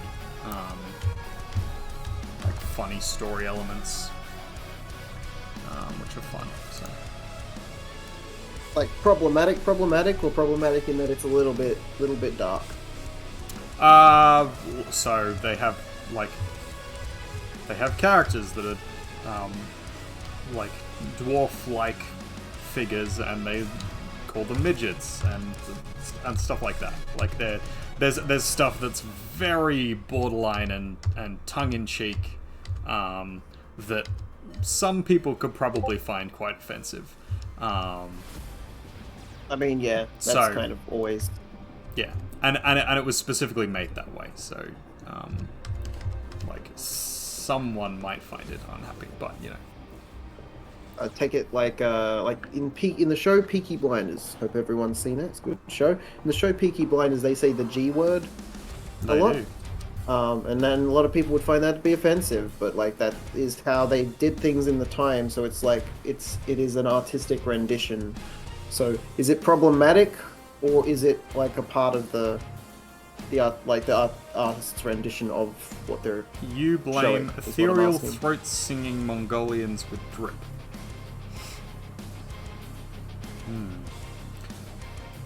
So, Tiger Bite. I don't know if you're being serious there or not. Seems like you're just joking around. Oh no, I've been flinched. Ethereal throat singing with the drip. Jesus. Jesus. I mean, we do like some Mongolian throat singing. Not very PC, but very appropriate to the setting. Yes, that's probably the best way to talk about it. And like if you can get past the shock value of it, because that's the point of it, sort of to be sort of crass. It's got a good story. Yeah. It's entertaining. But we will probably have to have the regular content warnings that we usually have on our stuff. Just to be like, I mean, if it's us playing anything together, it has to have that. Yeah, well, yeah, regular exactly. content warning. And then obviously it's like high levels of gore and violence and stuff. Like people literally explode into clouds of. I was playing State of Decay a while back, which by the way is another game I want to play with you at some point. I think you will enjoy playing State of Decay with me, just a little bit. That one has an end story as well, so it's another one we can work through. So many games, so little time. But we just take deep breaths and focus on the ones that we have. We'll We'll do it like Blue does it. Do it like Blue does it. We'll make a list of the games we definitely want to we'll want to do together on stream, and the games that we definitely want to do, and then the ones that we're tackling at the moment, and then focus on those till they're done. Then look at the list. Yeah, but do better than Blue and actually follow these lists, because landing. I've made dozens of those sorts of lists.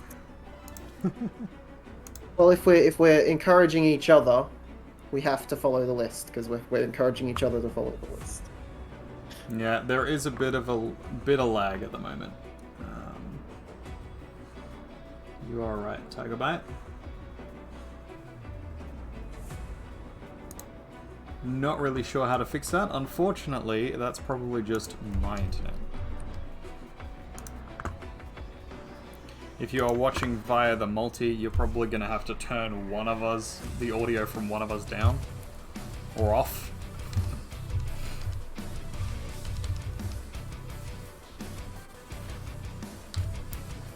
But how you doing, Tiger Bite? Having a good day?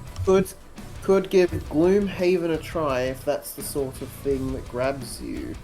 PC adaptation is pretty solid. Gloomhaven. My general consensus, and like I know different people feel differently, but my general consensus is if they're not doing it to hurt the people, like if they're not saying things that might be considered offensive specifically to cause the offense to the people, and they're more so doing it as a commentary on that kind of thing, then it's fine. Like, you got to be able to talk about these kind of things in a way that can be consumed, and sometimes you've just got to be able to laugh as well, because otherwise you'll go bonko. I mean, it's very much a in Borderlands, it's very much for shock value thing. I don't think it is done as a critique of the community or how these things are approached. Okay. There's no. Oh, okay. But because I heard Borderlands was critiquing the concepts of heavy capitalism and stuff. Pretty. I thought. Oh yeah, absolutely. It's pretty absolutely. big on the social commentary. It is. So, is it like GTA, where it has the shock value in it, but it has that because it's an embellished version of the real world? So it's like, all these things actually exist in the real world, by the way. There are literally these not to... Yes and no. There are definitely elements that do. Like the whole system around the guns and the different corporations, that is absolutely a social critique and a commentary on capitalism and how mega corporations and multinational corporations work, and the problem with them. And, you know, that's absolutely a thing. The other problematic stuff that's in there is purely there for shock value. It's just to just to be like, whoa, that was there in front of me for a moment. Did I just see that? Really? Yeah, pretty much. Yeah. And as long as you can recognize that that's a thing and be like, yep, okay, that was a thing, moving on, that's fine. Sometimes shock value, sometimes shocking things can be fun as well. Yeah, absolutely. Yeah. It's just a particular, like, it's knowing your audience. So there are people who will not appreciate it, and then there are people who, you know, thought it was the funniest thing ever. And it's about recognizing that it's going to upset some people, so we have to be careful of that. And then the other side of it is that, you know, as long as you don't take it seriously, and let your audience know not to take it seriously, then you can kind of get through it without too much damage. Sorry, Shadykin explains Gloomhaven as dungeon delving adventuring party game, take human greed and dial it up to 11. The whole every man for himself motivation. Interesting. I had a very brief look at it just then. Is it like a sort of D&D-esque you like D&D? MOBA almost? Or like roleplay RPG? Because I'm thinking like Darkest Dungeon mixed with well, I guess even the D&D game that just came out. What was that one?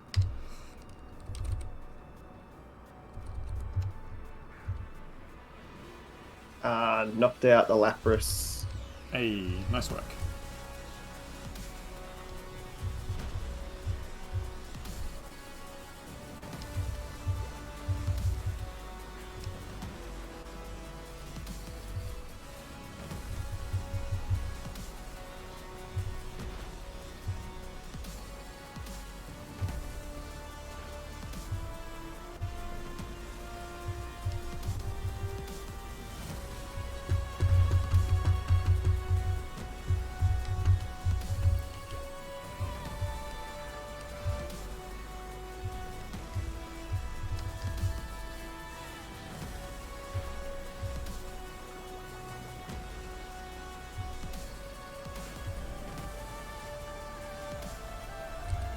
The last two were more about Borderlands, apparently, according to Shadykin.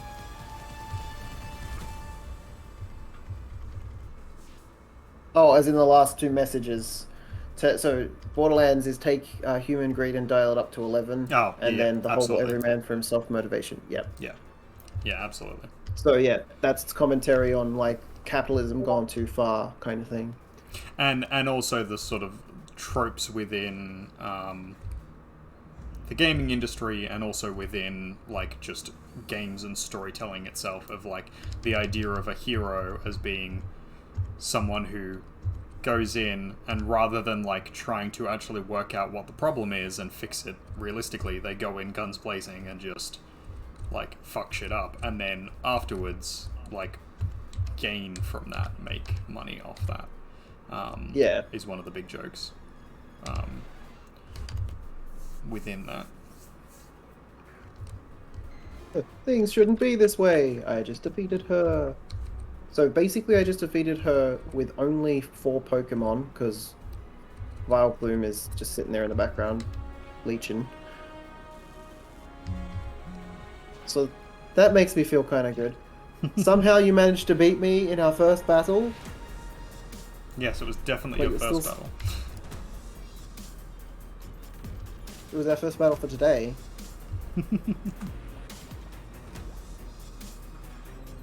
Hoo-ha. Is he floating? He's literally floating. He's... okay. Bit strange. A little bit strange of ya.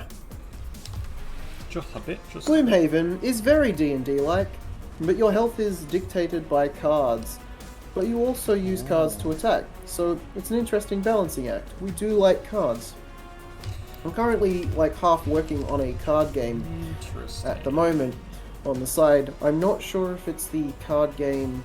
So for the Numerous Order, the RNGesus trials that we talked about last night, we have that as a thing in the chat if you want to type in !RNGesus. But for the Numerous Order, one of the trials is to create a game. Sure is. And so one of the games I'm working on at the moment is a card game called Knockoff, which is supposed to be a parody of all the classic card games, using like the D&D system a little bit, because it's also a game that's going to exist within our D&D world. I'm kind of working on that, and I'm not really sure at the moment if it's going to be the card game that I finish for my trial, or if I just do an entirely different game that will be easier to complete. Because the card game, for me to do that properly would require me to have physical cards to play with a person, so I can feel the tactile. I mean, you could do it. You could do it digitally, but I don't think you want to. It'll take a lot more effort to do digitally, which is going to turn me off of finishing it, and then I'll never get the trial done. Hey. So I might end up just making an entirely different game. So, is Gloomhaven then similar to like a Darkest Dungeon mixed with like a Monster Train or a Slay the Spire type deal? Like a roguelite with deck building, but you have like a party? Or is it like a single character that you run through a gauntlet with? Because either of those sounds interesting. I would absolutely check that out.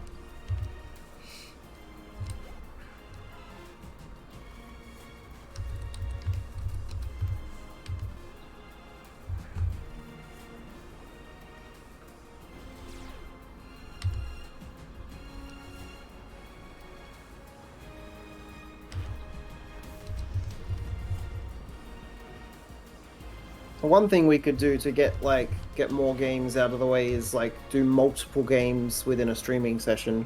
So like have a few hours of one game, then a few hours of another. Which might be another way of compartmentalizing them a little bit. Yep. Or even doing like part streams, so streaming one game before dinner and one game afterwards. So I've got a bit more time now. So I can actually organize something like that. Yeah, we can like stream one then another. Yeah. That does mean significantly longer streams though, so... yes, Shadekin, that was absolutely directed at you. Yes, it was. His question. But yeah, no, that's fine. Like, we can do that. We just need to, when we've got the spoons, that is, we just need to, do it. That's all. Yep. Yep.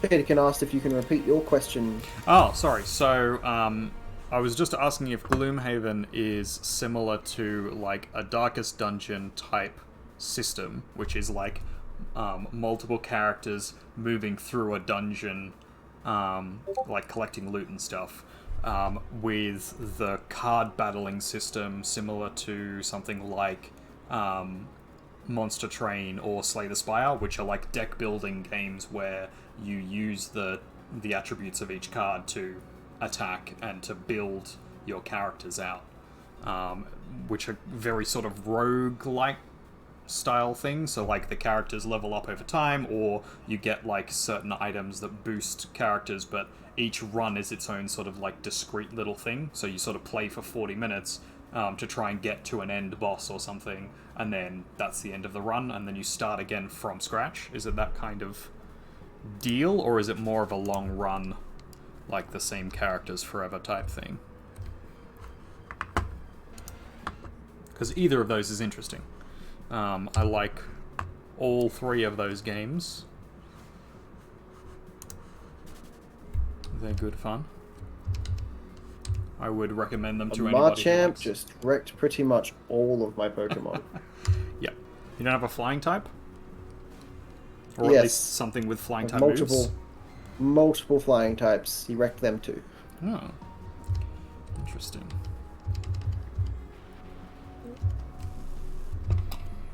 Yeah, Machamp is pretty powerful. Not a lot of defense, though.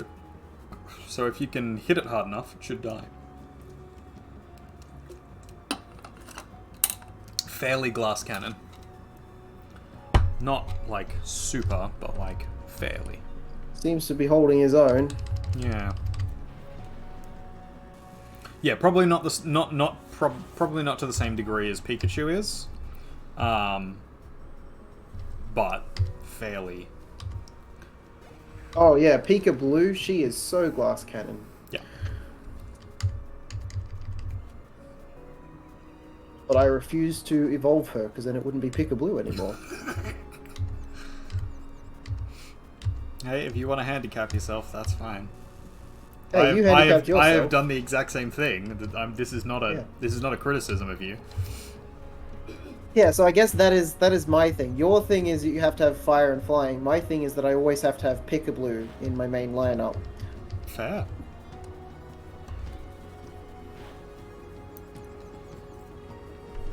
Ash always has Pikachu, so... Well, Pikachu and Pikachu and Charizard. Gets rid of Charizard eventually.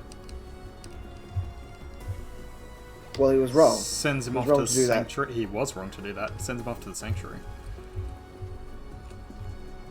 How dare he send it off to the Sanctuary when it could be just fighting for him eternally? I know, right? Wrong move there, buddy. I mean, the whole idea behind Pokemon, the series, like the anime series, is really weird because I think in like 10 or 11 seasons, he never actually becomes champion. Like, he never beats the Elite Four. He beats all the gyms, but he never beats the Elite Four right up until the end of like the 11th or 12th season. Finally becomes champion. What you giggling about over there? I could have sworn I just heard someone die. I would have a house. Fair. Do you have any preferred Pokemon, by the way, Shadekin? We do name our Pokemon after our friends and viewers. We do, ladies and gentlemen. If you would like to have a Pokemon named after you, do please let us know. You can also have, in fact, I will now hold your hand if you wish to legally have your real name changed to a Pokemon, because you have donated to the charity, and that is what I said. True. I said that at the start, and I'm a man of my word. So if you but ever that means you have to have your change... name changed to a Pokemon. Yeah.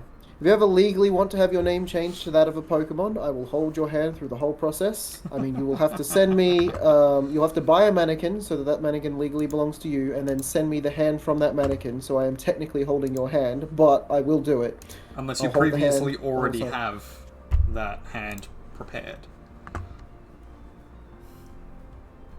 Shadekin says, good question. I would say it is You play a party with up to 4 people, each playing a character. You assemble a deck of attack cards that also function as your health pool. And when you take damage, you can take it on your HP or remove the cards from your deck. Instead, each mission or quest is its own contained thing, but each character also has its own story missions as well that you can unlock over time. Plus, you can gear out your characters as well. Okay, so it's very Darkest Dungeon then, but with a deck mechanic. That would be fun. I'll give that a go. I'm playing through Darkest Dungeon at the moment. For those who don't know, it's essentially like a Lovecraftian horror game with RPG elements. Similar sort of system. You have 4 characters that you can pick and choose. It's a rotating roster, and the whole idea behind it is you don't get attached to any character in particular because they die a lot, they go insane, and they get diseases a lot because it's set in sort of the Victorian era style thing, in this kind of Call of Cthulhu-esque world. And it's that similar sort of mechanics of like the characters level up and they go through and they have their own like story quirks and things like that. You develop them as you go, you give them equipment and tools to make them better and stronger over time, but they do rotate in and out, and you're sort of supposed to not really stick with them too much. So that will be interesting. I might have to give that a look. Gloomhaven. I'm going to write that down. Because that might end up being something I end up streaming. If I enjoy playing a couple of practice runs of it.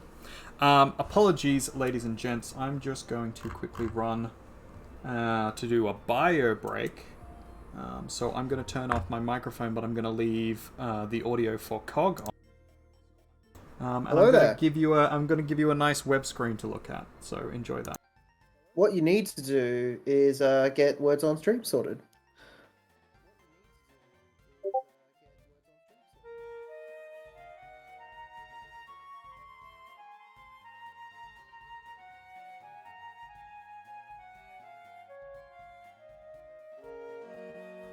Oh, this is pretty cool. I actually like his web screen that he's set up.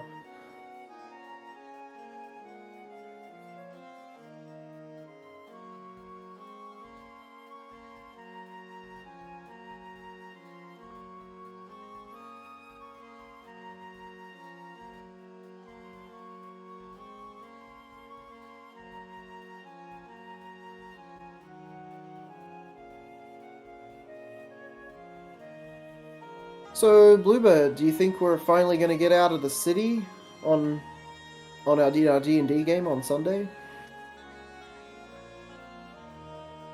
Maybe. If we don't all die. I don't know. Or those listening in our D&D game, which we play every second week. Our entire party is hanging out in a city at the moment. They've been there for a couple of days, but each day has consisted of pretty much the whole session, because our party really loves role-playing. They love role-playing a lot. Like, a lot. They just love interacting with the NPCs and just talking. Lots of talking. Gotta love it. Gotta make sure those NPCs, like, know their place. Sassing the NPCs and getting sassed by the NPCs. Only when it's deserved. So the question is, will we get out of the city, or will we even finish the night? Maybe we'll spend our whole next session role playing in the tavern. I mean, that's quite possible. That is something that we would do.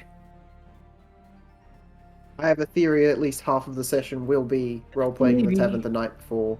That it's a demon. That bouncing demon, no, something isn't right there. I got a theory, some kid is dreaming. And we're all stuck inside their wacky Broadway nightmare. Ah, Buffy. Oh my goodness, I don't have any Buffy quotes on my list of quotes. What is wrong with me? No Buffy quotes, no Avatar Last Airbender quotes. I have so many, like, pop culture things that I absolutely love. And Star Wars, like Ahsoka. Badass right there. I don't have Star Wars quotes either. I have a lot of Final Fantasy ones, which makes sense because Final Fantasy is just a big part of my life. It's you. You're all about that Final Fantasy life. And I don't think I've actually posted any Final Fantasy ones yet. Granted, I've only done 3 of the 7 days. So Shadykin says, my favourite D&D campaign ended very suddenly. All I will say is the deck of many things is great and terrible. I love the deck of many things. In my other campaign that I'm in, my character, she's all about, things happen the way they're meant to happen, that she relies very heavily on her deities to guide her and stuff. And she was presented with the deck of many things, and she drew a card because she was like, well, whatever happens is meant to happen. And she drew the sun, which is the best card in the deck, in my opinion, because you go up a stupid amount of levels and you get a wondrous item and a whole heap of gold and stuff, and that's it. I was suddenly the OP healer. It was great. Deck of many things is a great way to end a campaign. Because regardless of what you get, it's always interesting.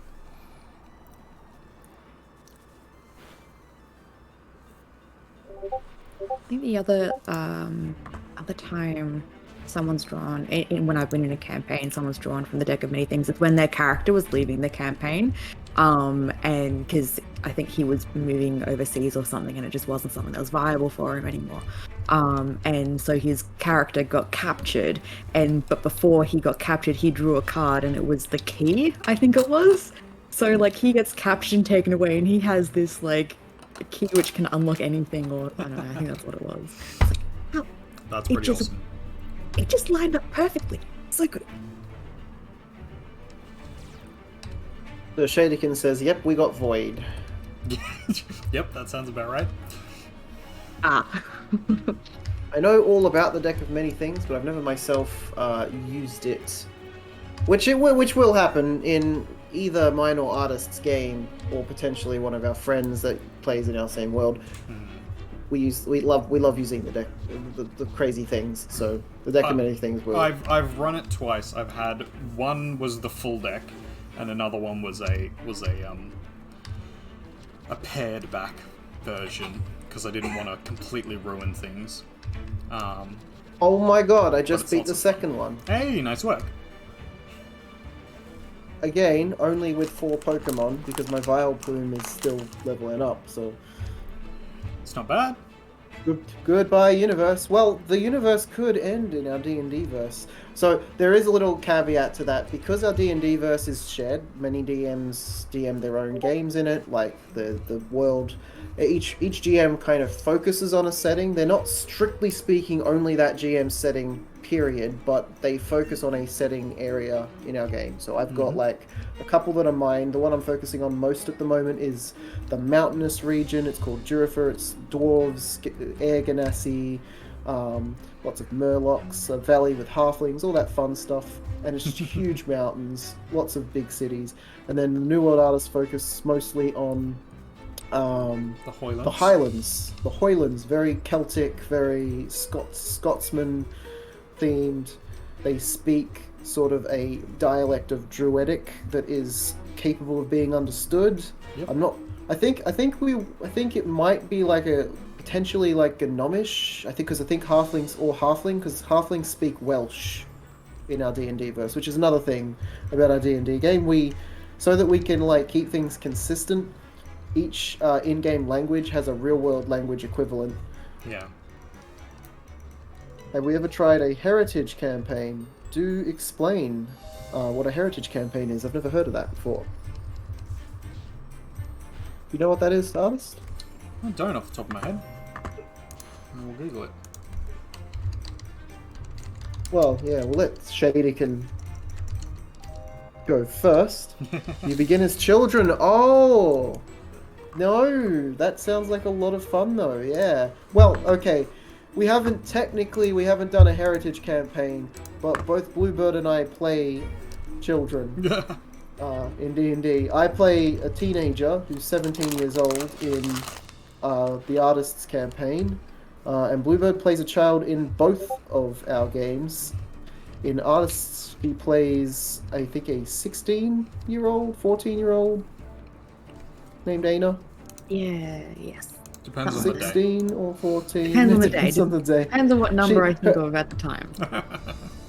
Her age is there somewhere. And then the current character you play, Kaylee, the monk, she is the time-traveling monk. She is minus 20-something years.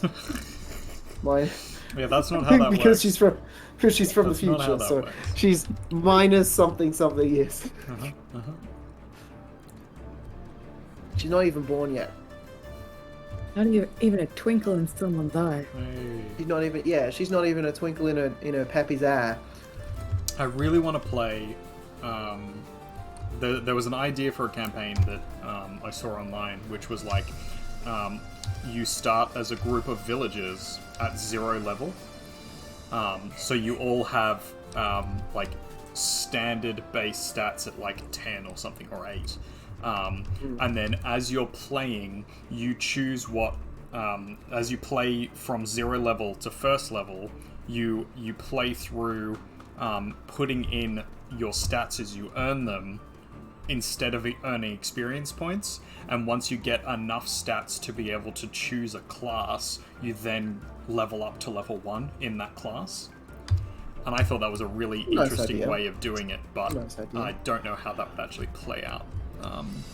It could get confusing. Always at GM's discretion, I think, would be the best rule of thumb. Yeah. I don't like the idea of leveling things too quickly, barring like a boss or like a god or something just giving you the power because you've earned it, or deck of many, suddenly you've got levels. But I feel like in reality, even very skilled adventurers need to take time and like all that to get their skills and abilities. So if you are playing through a campaign, and you, in something like our campaign, we spend a lot of time on every day. We actually role play through many of the hours within each day. So within 2 weeks, that could be dozens of games for us. But it doesn't make sense for only in 2 weeks you to get like 3 levels or something. Necessarily, like, I mean, it can maybe be doing a lot of in fighting.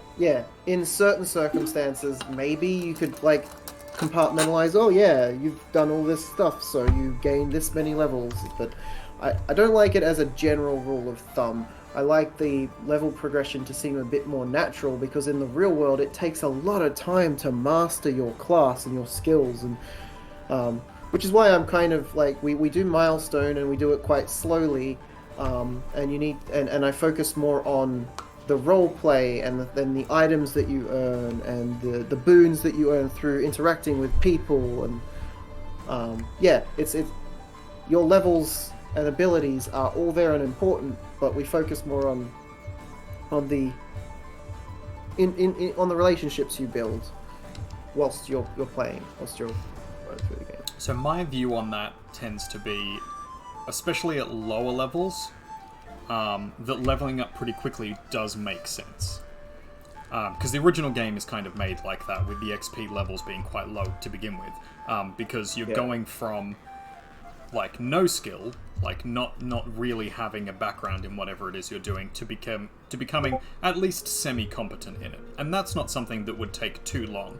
Wouldn't take you, years to be able to learn to swing a sword and kill someone.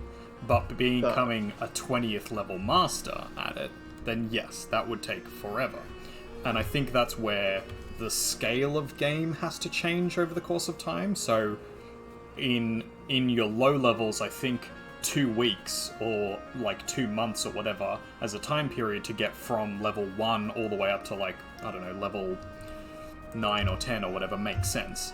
But after that point, it then is a process of having to build on that knowledge over the course of years, and then you're facing enemies that are way too big for you to face on your own, so it makes sense for it to take longer and for the timescales to sort of expand a bit. Jadakin says, using things like increasing percentile chance of learning a skill through repetitive attempts, which is a lot of fun for some people, yeah. I'm not sure how well that would work in our group as a whole. Like, Artist and I could probably do that between the two of us, but on the whole, that might just be a few too many steps of effort and energy and spoons. When we mostly focus on the story, as a group. That's not to say it couldn't work if we just collected the right group of people together, slowly. I think even with our group, as long as there was still the milestone leveling system, as long as you still got everything else you needed, and then the percentile chance was based on like extra things you wanted to get. So say you wanted to get expertise or proficiency in a particular skill or whatever. Spending your off time doing that and having a percentile chance to do so would make sense. That's actually in the rules already. You can just spend your off time. Adding the percentile just adds another level of like there's something extra that you've got to do to get the skill. At the moment you can just kind of do it. Yeah. And then adding the extra thing, it's just another part of a roleplay makes sense. Yeah. To how we play. I think Pathfinder is good for that. If you like lots and lots and lots of rules and complexity, and you want that like everything that you do has like a rule and a Pathfinder. When I used to play that, it had so many rules to the point where I'm still trying to relearn to simplify for 5e. I'm really liking it now. That I've gotten the hang of it. The simple system is, I think, a lot better. It makes room for the game to progress. Well, it's what you personally like as well. Like some people like that uber grindy, math heavy, like everything is a skill and everything is a min max and all that kind of stuff. Like that's, some people really like that. Whereas other people like the storytelling aspect, which is kind of more what we're into, I think. Most of us, anyway. Going hunting to get better at using a bow or spear or whatever. No, yeah, so absolutely, I would... so if someone has that idea, because we tend to be quite open about how we like play, open-minded, so if someone comes to me with an idea and they say, I would like to try and like do this thing so that I get better at this thing... either Artist or I would probably say, yeah, absolutely, you can do that thing. And then we, in our heads, kind of figure out, taking the pros and cons, how long we think it should take for them to do it and what the risks are involved. Or, like, if you want to get... I like that idea, hunting to get better at a bow. There's, like... So you'd be rolling your survival check to track the animal. You might occasionally describe the hunt.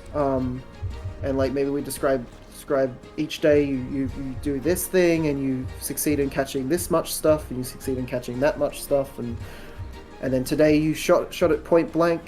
Sorry, not point blank. You bullseyed it from like 160 feet away or something crazy like that. So if it was something like that, generally speaking, how I would play it is that if you don't have proficiency yet, over the course of time, enough percentile dice or enough good rolls and some roleplay like you're talking about would get you proficiency. If you already had proficiency, then maybe in that specific instance you gain advantage later on for like specifically hunting or something like that.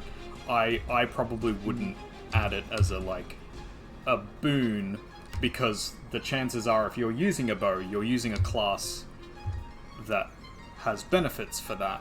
And so leveling up is your benefit. Like, leveling up your character gives your class those sorts of benefits, like the fighting style, archery, or things like that.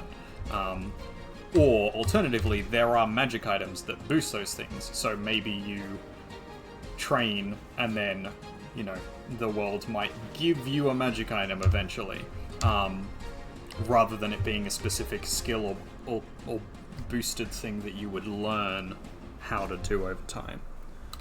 Yeah.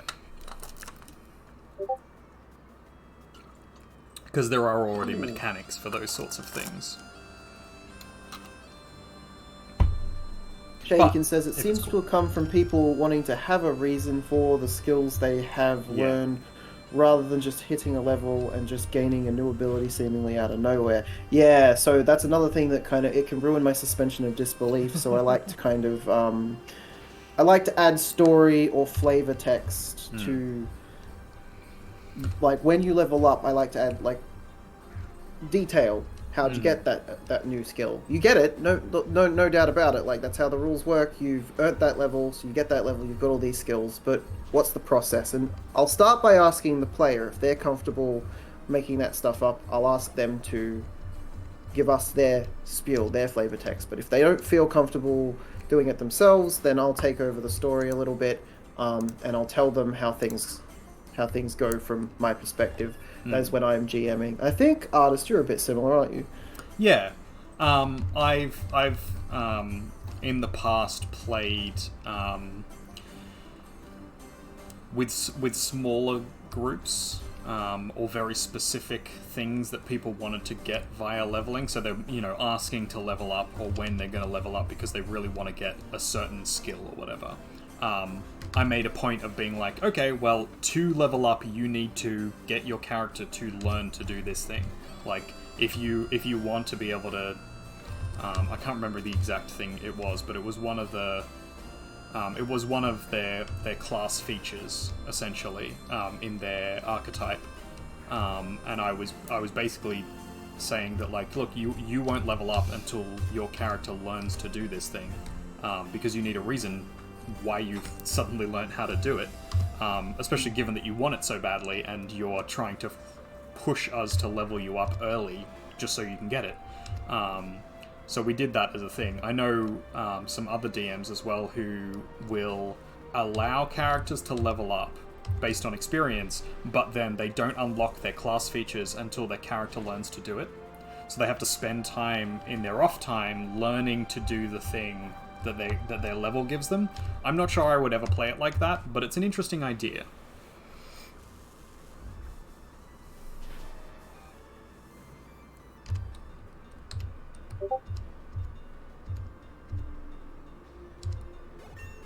I like the idea, of doing things in your off time, but not through taking away what you've already earned by the level. Like, the level has granted you access to these things. It's assumed that you're already doing stuff like that in your off time because of the class that you're playing. Yeah, that you have you learned should already these be things. practicing like, those sorts of things, or you should, or in the process of, like, for example, if you're a rogue, like the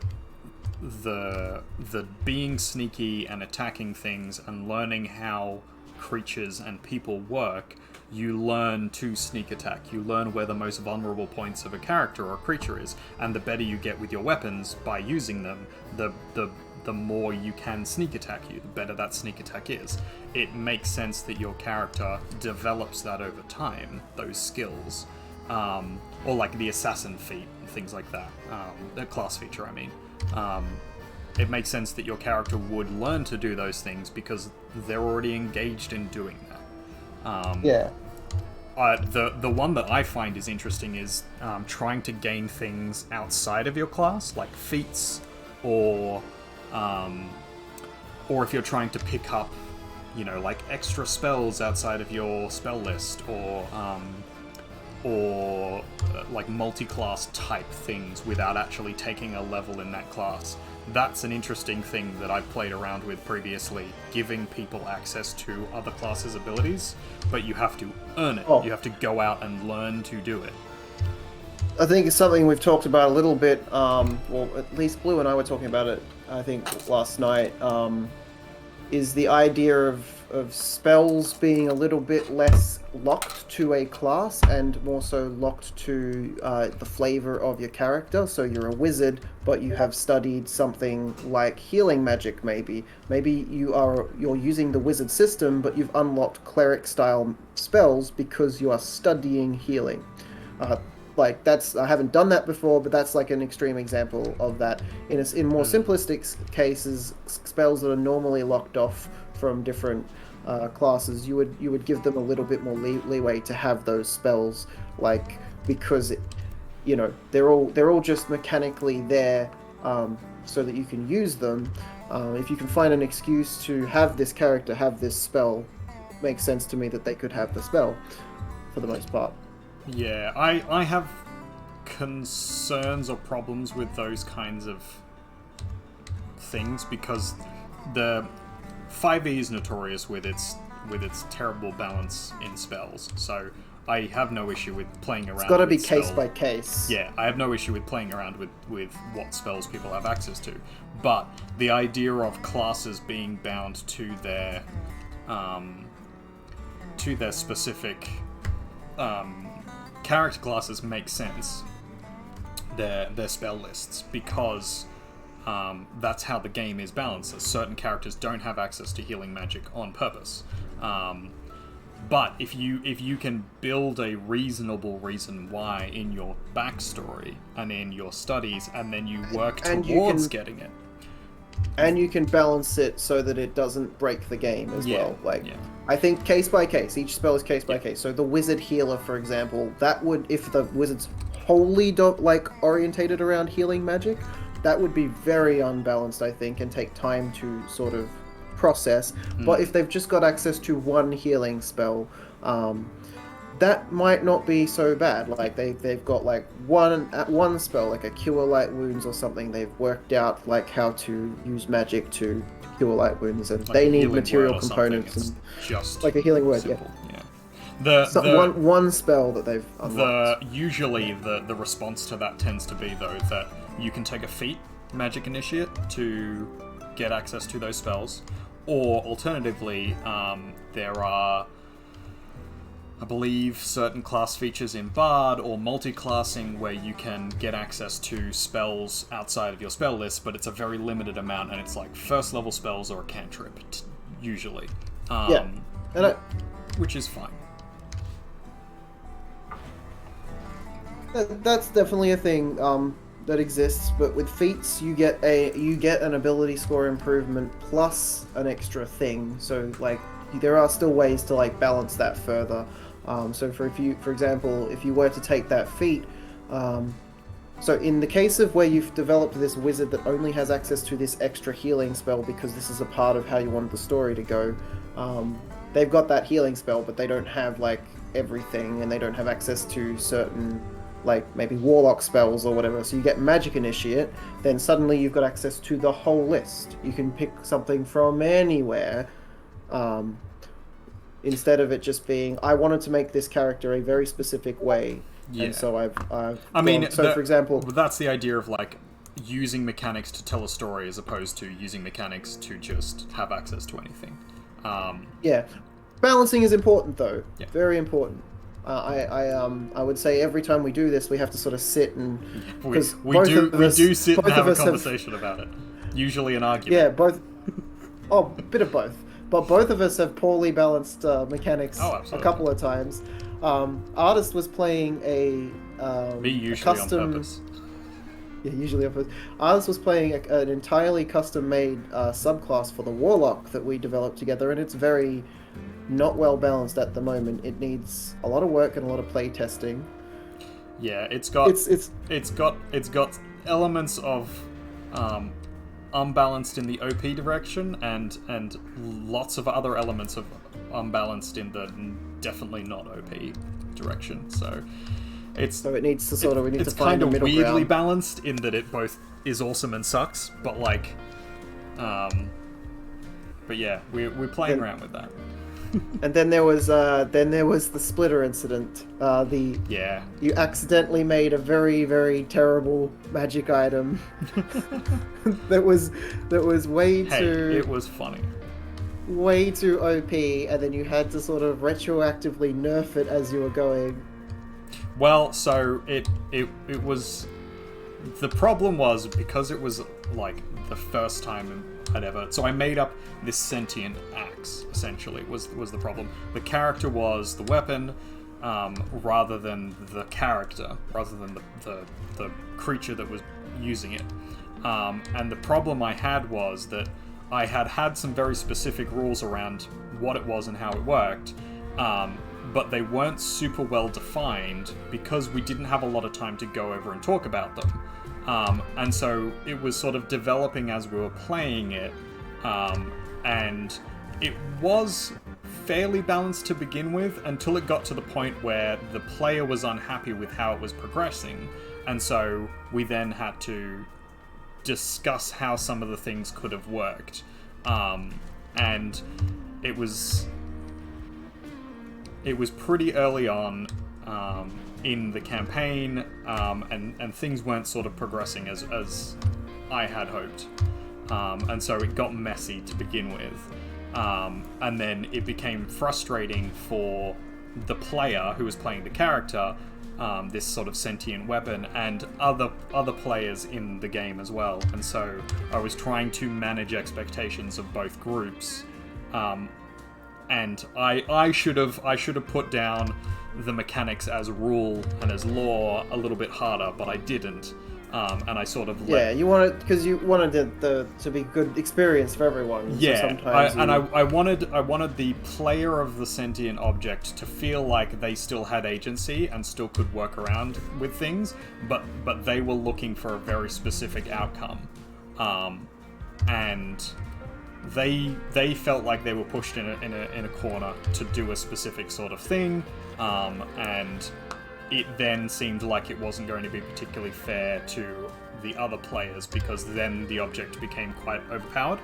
And yeah, it became a messy situation. I probably shouldn't have handled it the way I did, but it worked out in the end. So yeah, we sorted it out. We sorted it out, and the story I think worked. you did all right overall. Yeah. It's just that I think there was a bit in the middle. Yeah, there was a little bit in the middle there, and it's the same. Like Hastor, your warlock, he had some issues too. Oh yeah. It's a learning experience, trying to balance things out. I think the last two homebrews that we've done, homebrew classes, we've got the waterbending monk. That two of us have played a little bit of that so far. Bluebird is fully waterbending monk. It's, what is it called? The way of tears, way of the something, way of the oasis. I thought it was Way of the Oasis. You're muted at the moment, by the way, Bluebird. Okay. I think it's so. Way of the Oasis might be it. Maybe, yeah. I don't remember. Because there was also a cleric subclass that I made. Yeah.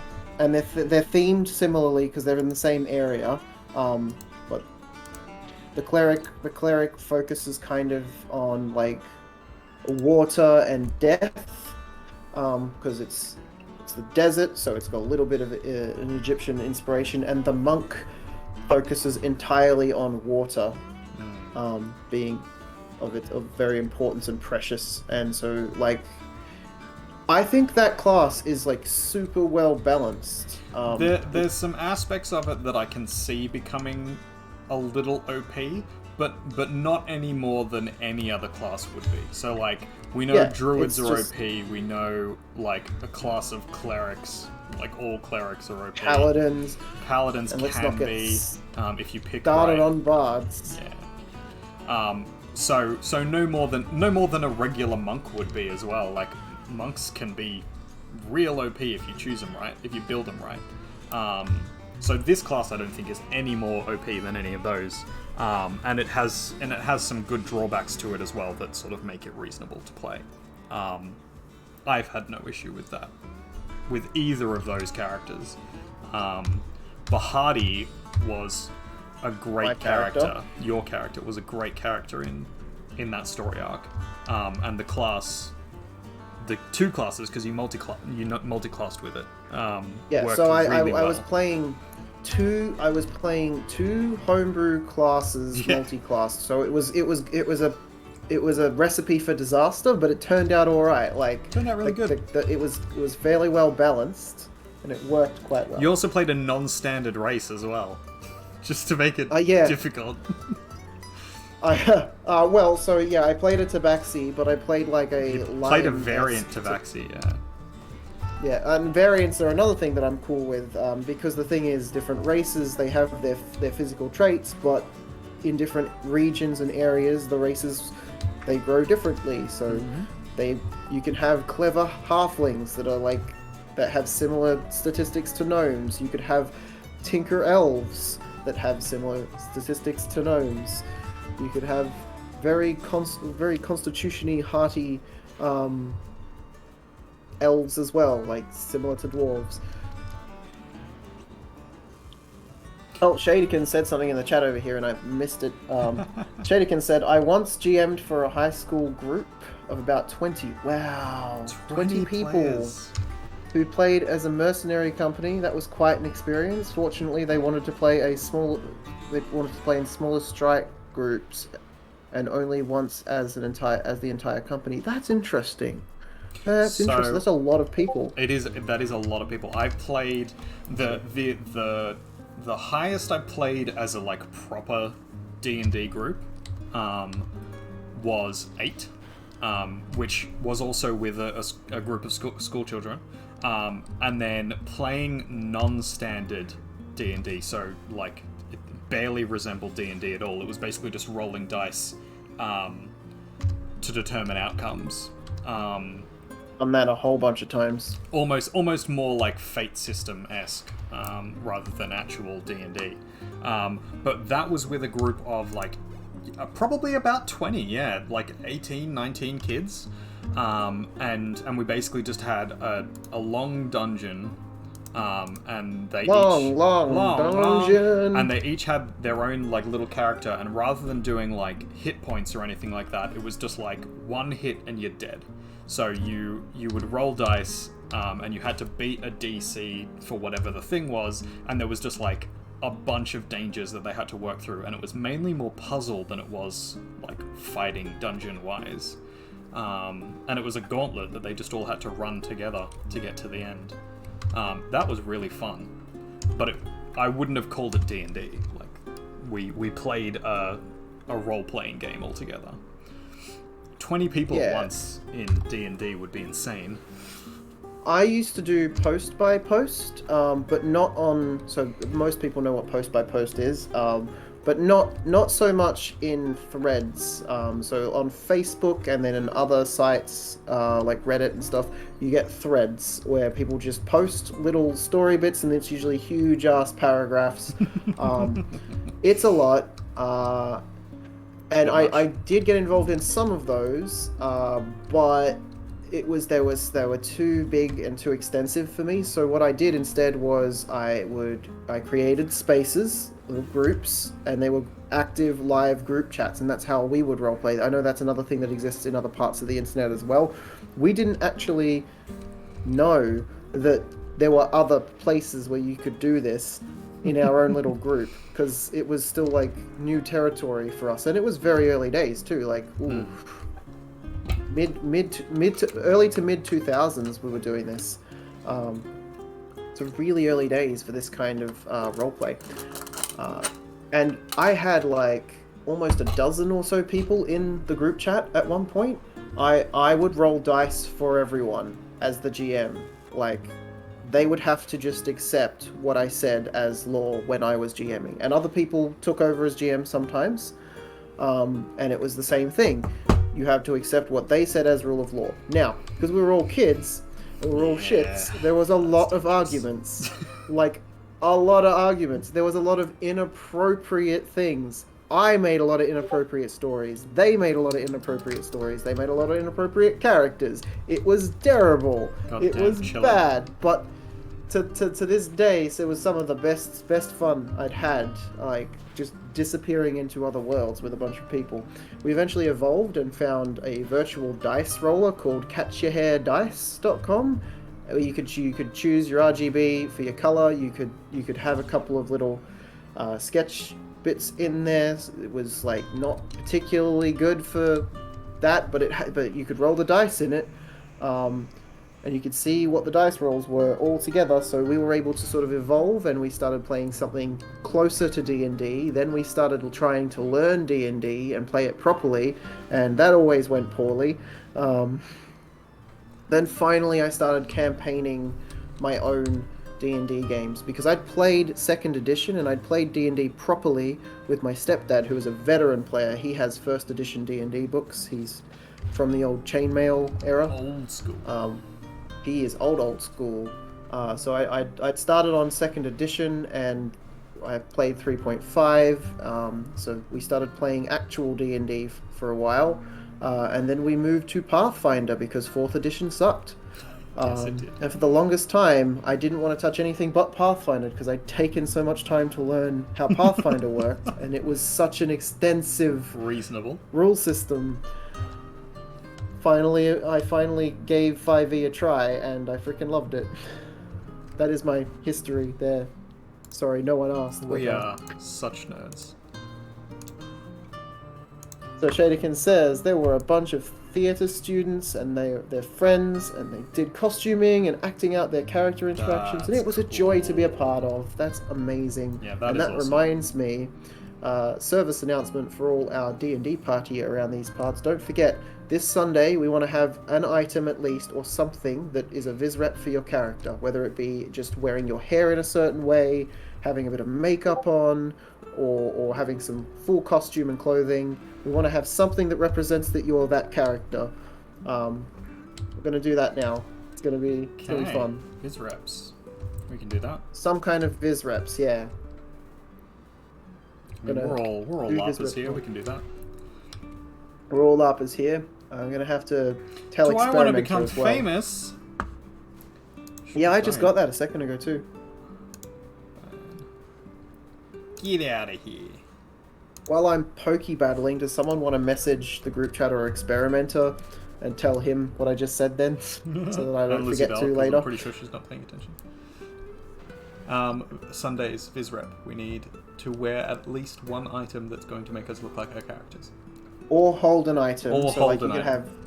have a piece of jewelry. You could have a coin purse that your character physically has. You could even have a sword. That's it. We're gonna slowly start costuming up as our characters a little bit more often. Probably not fully, but a bit. No, never usually fully. Maybe one day in person when we've got we can do it in person stuff. So we're all LARPers here. We sure are. So my Shadekin- early days. Shadekin's a LARPer too, I think. Who exciting. has mentioned. My early days were of doing similar to that kind of thing of that you were talking about of like forum stuff, but it was Civ threads. So we used to, with a group of other random people, one person would GM, and together you would build a civilization that would then fight against other people, and it was like the choose your own adventure style things of you can do A, B, or C this turn, and then at the end of it you would go through it, and these would be over the course of months and months and months, one civilization would be built up, and then at the end of it would fight one of the previous civilizations, and we just kept cycling through these. It was great fun. And we did something similar to that too. Yeah, it was interesting to see how different people developed the idea and developed their sort of little civilization, because everybody had their own sort of stint. Some of them people liked magic, or some people liked religion, or some people really liked sort of the raider type, piratey, fighty, roguey type people. And so everybody had their own specific bent, but because everybody else was choosing the actions of the people within, the civilizations always sort of had this weird collective situation to it, where the GM would want it to be a religious heavy thing, and then if everybody kept voting for fighting, it would end up being a sort of Roman or Crusader type group in the end, and so there's lots of different weird dynamics that ended up happening. It was good fun. Yeah, it sounds amazing. We did similar things to that too, because a couple of my friends, as I went through various stages of my life, I had different ones, but there was always one or two of them that were like me and liked to tinker with game rules and ideas. So we invented our own different kinds of games, and on multiple occasions we had just made basic paint maps that we put a grid on and then tried to create civilization style games.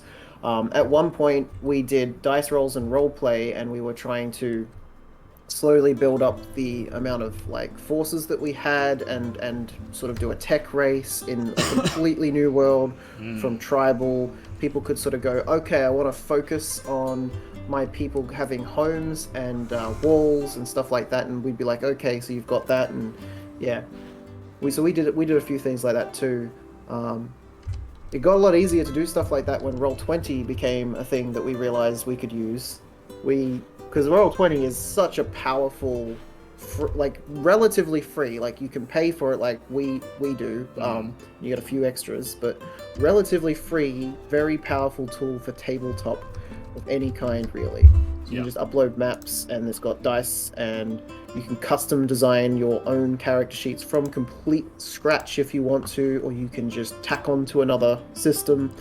It has a whole bunch of them already pre-built into it, plus the rules for those systems, and then shit tons of free tokens.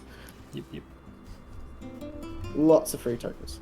Good. So yeah, when we found Roll20, we were able to really get creative with our games and ideas. It didn't have to just be one person trying to like note down everything that happened all the time. It was all there somewhere collected. How long has Roll20 been around for? Years. Many years. Many years.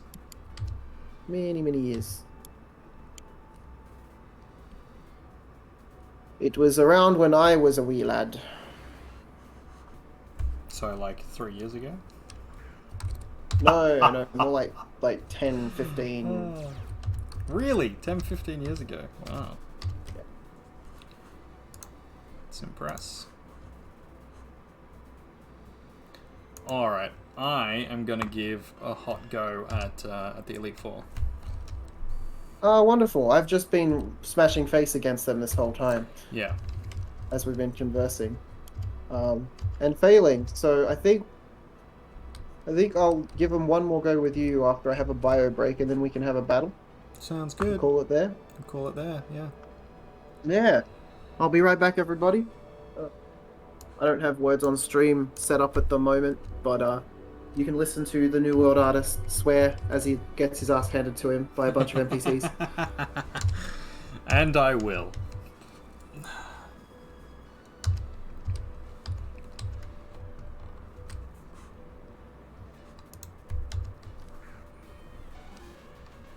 God damn it. So I chose Gyarados to lead with because every other time they brought out a water Pokemon to begin with. And so I've been trying to head them off with a fire type because it would be super effective against ice. But then they pull this bullshit on me.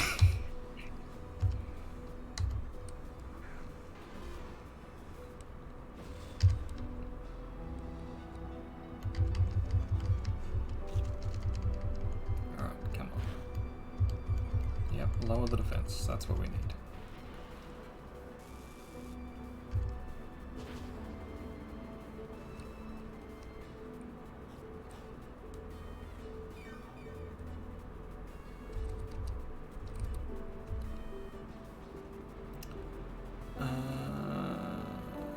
It's got electric and it's got ice, so both Dragonair and Gyarados are going to be weak here. But we're going to go with Gyarados because it's slightly higher level, and I'm hoping that we can hold out.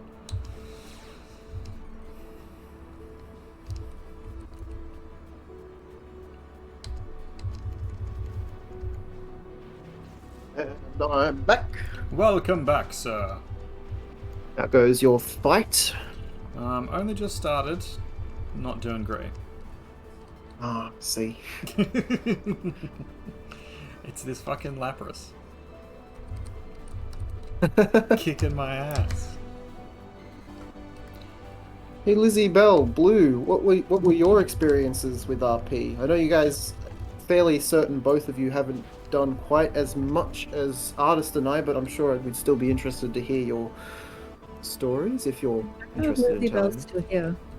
Lizzie Bell is Lizzie not Bell? here. She's essentially gone to bed. Oh. I'm physically Well, present. next time. She's physically present, but she is not mentally or emotionally present. My So, headphones That's are no okay. longer in and I left Discord. yeah. Next time.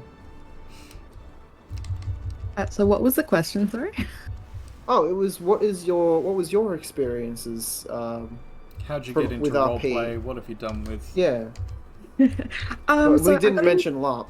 So. I got into role play, playing Warhammer Fantasy, the role playing game, not the tabletop army simulator, with some friends at uni.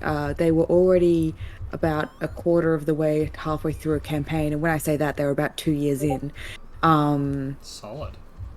It was a long campaign, but it was beautiful.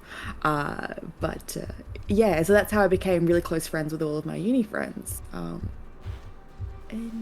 Yeah, from there, like that campaign ended. There were lots of tears. It was wonderful, so good. And then after that, there were about, at that time, there was about 9 of us, and then we grew to about 14 for the next campaign. So the DM ended up splitting it into 2 games a week. So half the group for like Tuesday nights and the other half for Thursday nights. And we'd be playing, like, we were just mercenaries. Well, we started off just as mercenaries doing like quest board quests. Yeah. Yep. Yeah, but then it ended up getting really intense. And again, an amazing campaign where I had a gnome barbarian whose name was Gnome, but spelled incorrectly, and she was amazeballs. Spelled Gnomi. Yeah, Gnome. Yep. And yeah, that started back in 2012 is when I started getting into that. And one of the newcomers into the second campaign that we were doing, she told me about this thing called LARP. I'd never heard of LARPing before, and so she was telling me about how there was this LARP called After the Fall that was going to be coming up, which was a post-apocalyptic story, and we were going to be mutants, which was so much fun. We were kind of the outcasts though, and so that was definitely, there was a bit of bleed with that character, which was the first time I experienced character bleed. It was after the Fall. Did that for a couple of years because it was only once a year, 1 weekend a year. And that particular friend, she was then on the board for Black Powder and Bloodlines, as well as my GM for my the first campaigns that I was ever part of. So I decided I'd go along to the Black Powder and Bloodlines, again, yearly LARP events. And from there, I met some people who did Swordcraft, which is then how they then introduced me to that community. Hey. Yeah, that's my journey of RPing and LARPing. Very good. Yeah. Artist and I are also LARPers, of course, as we've mentioned before. We both got into LARP through a couple of different mediums. Swordcraft was my first LARP, my first actual LARP. Yeah, it was. Artist, I think you... I kicked around did with some- quite a few things that weren't quite LARPs, but probably wanted to be. And then eventually Swordcraft was sort of my first real foray into LARPing. And then afterwards went and checked out a couple of others around the place. But yeah, all to varying degrees of enjoyment. Are we going to do our final battle, or are you still? Oh yeah, I'm still in with the final 4. Doing much better than me. Yeah, but I'm not like trying to win at the moment still. So I managed to defeat the Jinx, and that was it. Which is a little depressing, but so I think I'm gonna have to work hard at boosting some levels of things, because he somehow convinced the local lord of the town of the music teachers and Strangle to join as an NPC, to not only forgive one of the characters from essentially committing war crimes, but by resonating that it was a cultural exchange from a very violent world perspective. Oh, that's awesome. From Shaderkin there. Very nice. Also, we got mad props from Shaderkin. I'm assuming that one was specifically directed at Blue, and then I have that game and love it. I think that was posted around the time you were mentioning that you played Warhammer Fantasy.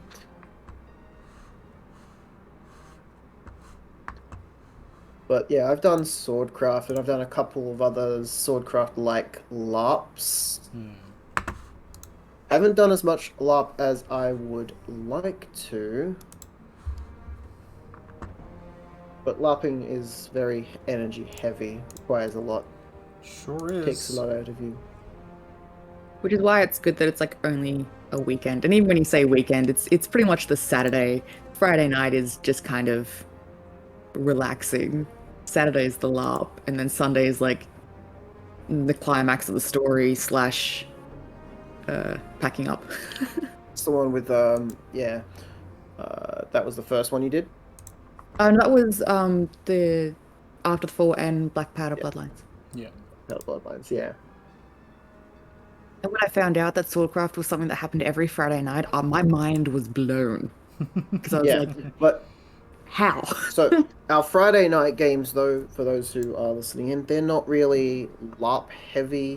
No. They're not role play heavy. There is role play. A lot of people like to do the role play. A lot of people play characters, and they do it quite well, even on the battlefield. But our Friday night games are hundreds of people beating on each other. For beating each other up. For two or 3 hours, 2.5. I mean, yeah, beating on each other as well. That happens at Swordcraft, no doubt. That's usually a quest though, rather than the Friday games. Well, it happens in like before COVID. It was happening a lot on Fridays as well. No. After the game, people would go to pubs. They would get sloshed, and they would make mistakes, and some of them would go really well. They would make mistakes.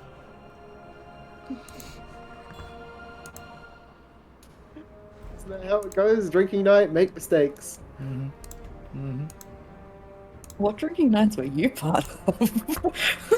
Yeah, pretty much.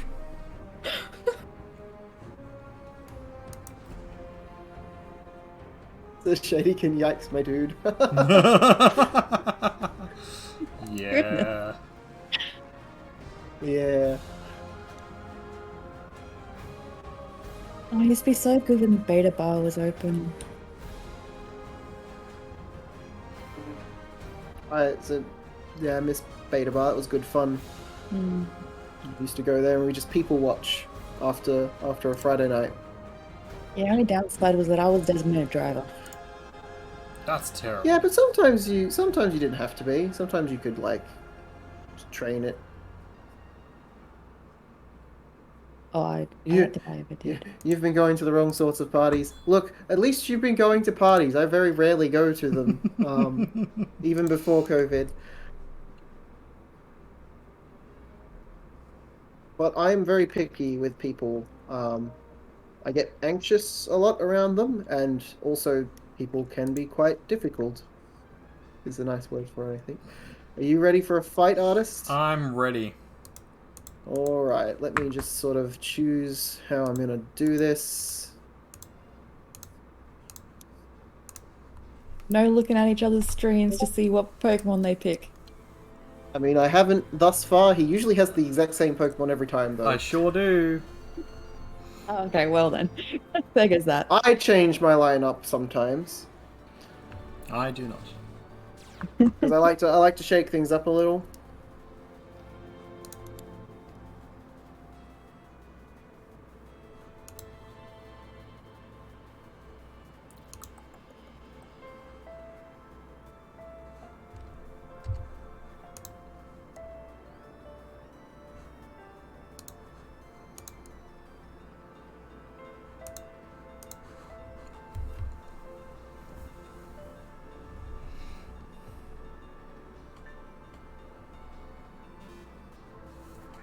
Ooh.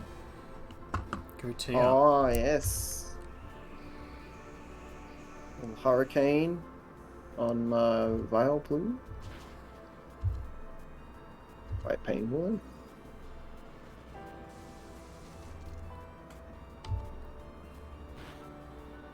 An appropriate amount of damage. Yeah, oh, avoided the attack. Hey, Okay. hey. Sure did. Hey, hey, hey, it's Saturday.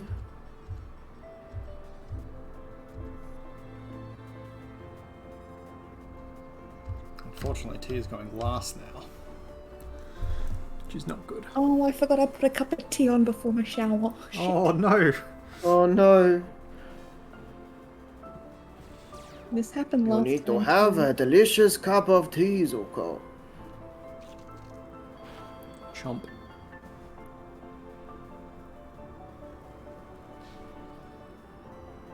Ow. Poor Bigok. Poor, Poor Bigok. big cock. Poor big cock.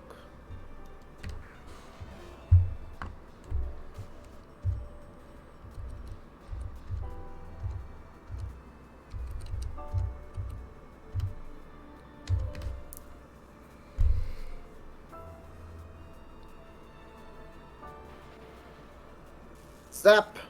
Curse Uh-huh. Ooh. In got it in one. one. Hydro pump. you! Aww. Yes, Yeah, that that'll do means it. Pick-a-Blue's gonna stick around. For now. For Yeah, I got my, now, leftovers. sir. Nom, nom, nom, nom, nom, nom. You bring in... You're gonna bring in something, I'm sure.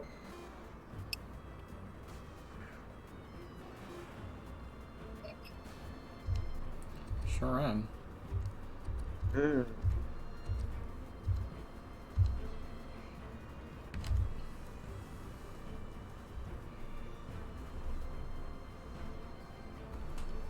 Yep, that'll knock out Pick-a-Blue in one. Take that, you shit.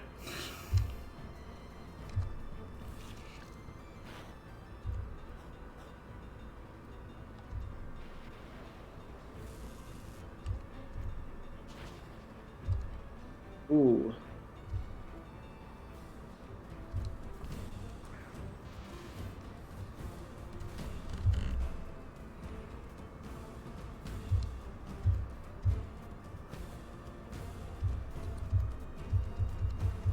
Let's hope this works. That will be enough, yeah. Yeah, it should be. No! Oh! Well, the sludge wave should get it. Yeah. I expected to kill my own Pokemon, to be honest. Yeah. You were doing the sacrifice play. Sacrifice! Shrubbrifice. Shrubbrifice. Well, thanks for bringing out your Magneton.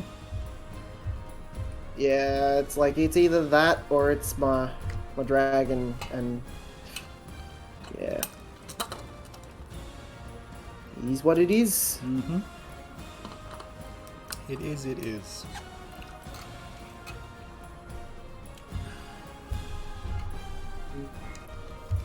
Forgot how good vanilla soy milk is. Vanilla soy milk. Mmm. Curious. That'll definitely be a one-off right there. Yep, there goes my Magneton. Hex.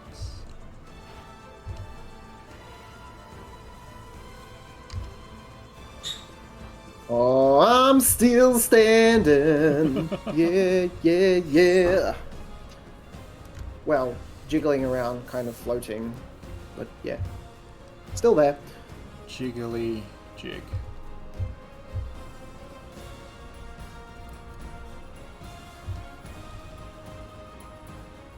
Ah, I should have played this differently. That's alright. You got me first, though. Got you first. They'll get me. I think you got me again, buddy. Think Who I was you have. thinking that you were going to get me every time? That I was going to get you every time, rather.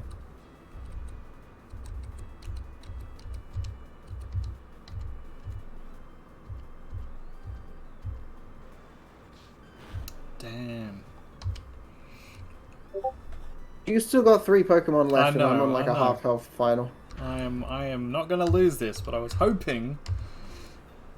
To You're get that hoping to rub it in Aquatail just off. Yeah, a little bit. just a little bit.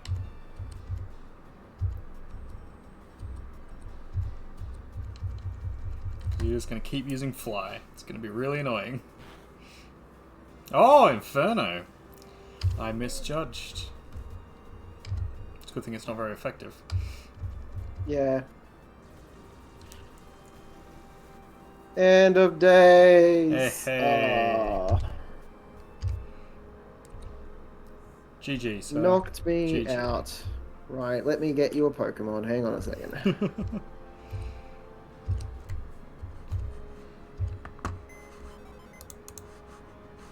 Fairly certain I'm running quite low on useful Pokemon. I mean, you don't so- have to give me something useful.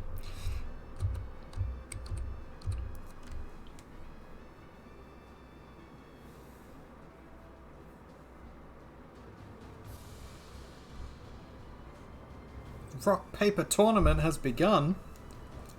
Wow. Okay. I'm glad this isn't like in Diablo, where if you drag something out of your inventory, it just sort of drops it on the ground. And I accidentally drop my Pokemon. I can just imagine it now. You drag it out of the deposit box and it just runs off. That would be hilarious.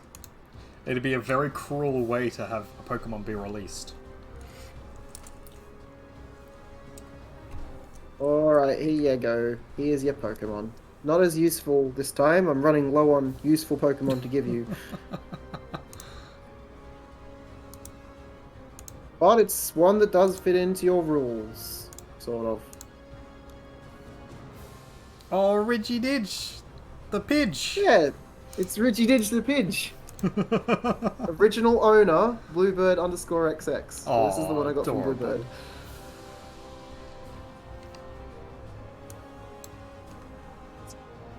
Now you have the. This bird just gets traded in all the time. I think this is the first Pidgey she caught too. Just gets swapped back and forth. It's the town Bird bicycle. doesn't get to. Jesus. Jesus. Yep. Why can't we be normal for 5 seconds? No, it's not possible. We can't. It is not.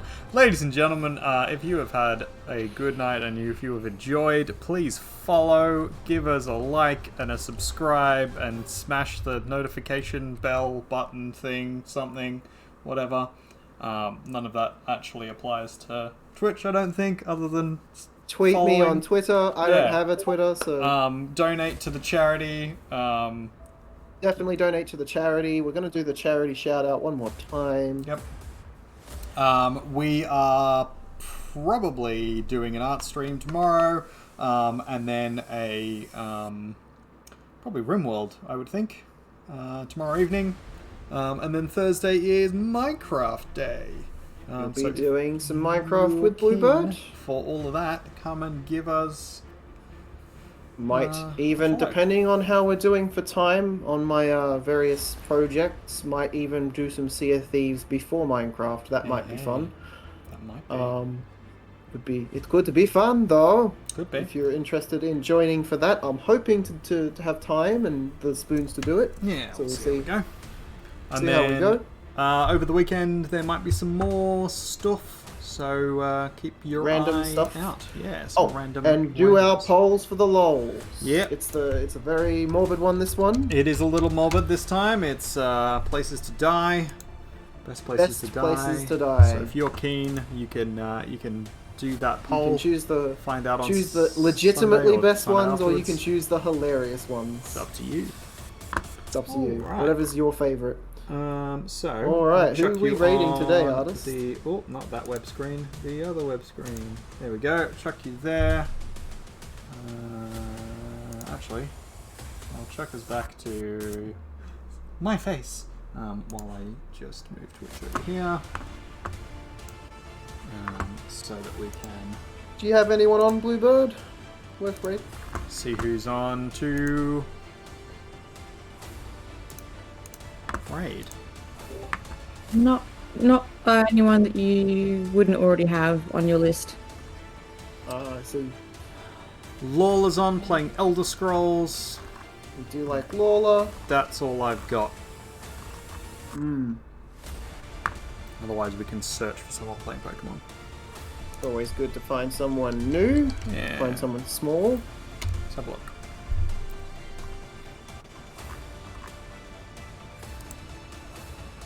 Potentially an art stream.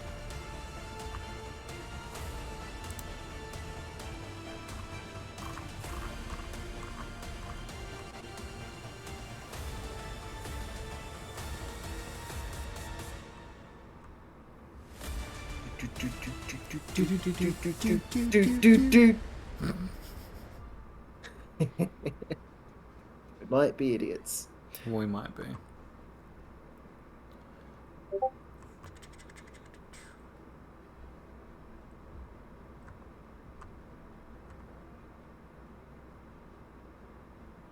Looking at the art category, although Laura is playing Elder Scrolls Skyrim, it's not Pokemon, but it's freaking good. It's damn close. Skyrim's pretty awesome, gotta say. It's pretty close to Pokemon. You run around beating the shit out of things.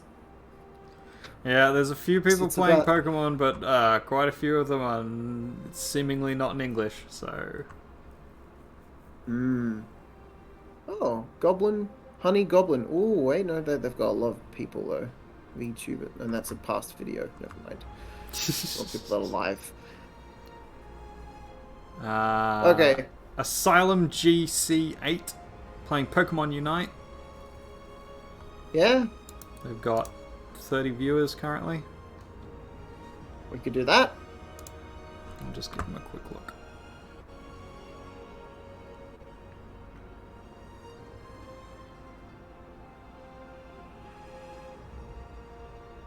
Ugh, ads.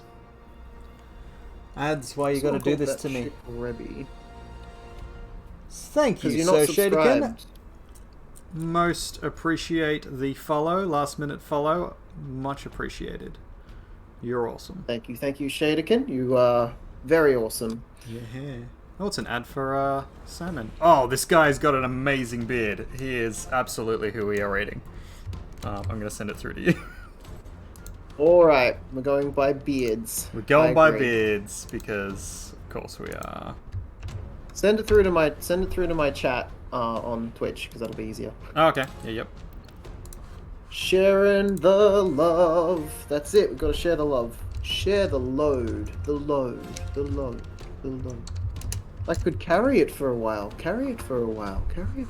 Share the load. The load. The load. All right. I'm just gonna have to jump back over here for a second because screens and. He's got 2 screens now, and it's not Oh, enough. never mind. He's just raided someone else. Well, bollocks, eh? Bollocks! Everything is bollocks. Do we need to do a triple raid now? Raid the guy he's raided. Who did he raid? Who did he raid? It's Webby apparently. Memes and That's a cool dying name. hair. Memes and dying Playing hair. Let's do it. Scribble.io. All right. Sounds like fun. I have no idea what that is. Let's go for a raid. Send me a link. There you go. It's insanity. Yeah, this is some silly guys, but we're gonna do it anyway. It's not the silliest thing we've ever done. It is it's not. not the silliest thing we will ever do. All right, here we go. Raids starting up. Thank you everybody for coming along. We are playing RimWorld tomorrow. We're going to do some art streams. We're going to do some stuff on Thursday with Minecraft. So give us a follow if you haven't already. Check out And a COG. bit of Sea of Thieves in Give it a between chance. there. I Sea know of that Thieves somewhere. Shaderkin's played some Sea of Thieves, so do feel free to come in and watch our shenanigans. If Artist is playing Sea of Thieves with me, everything will be dumping on us all at once. Yeah, it'll be awful. All of it. If it's just me, really chill times for the most part. If it's Artist, everything at once. Yeah, it'll be awful. Say, Raid Shady Lady. All right, thank you very much, guys. See you next time. Bye bye. See you next time.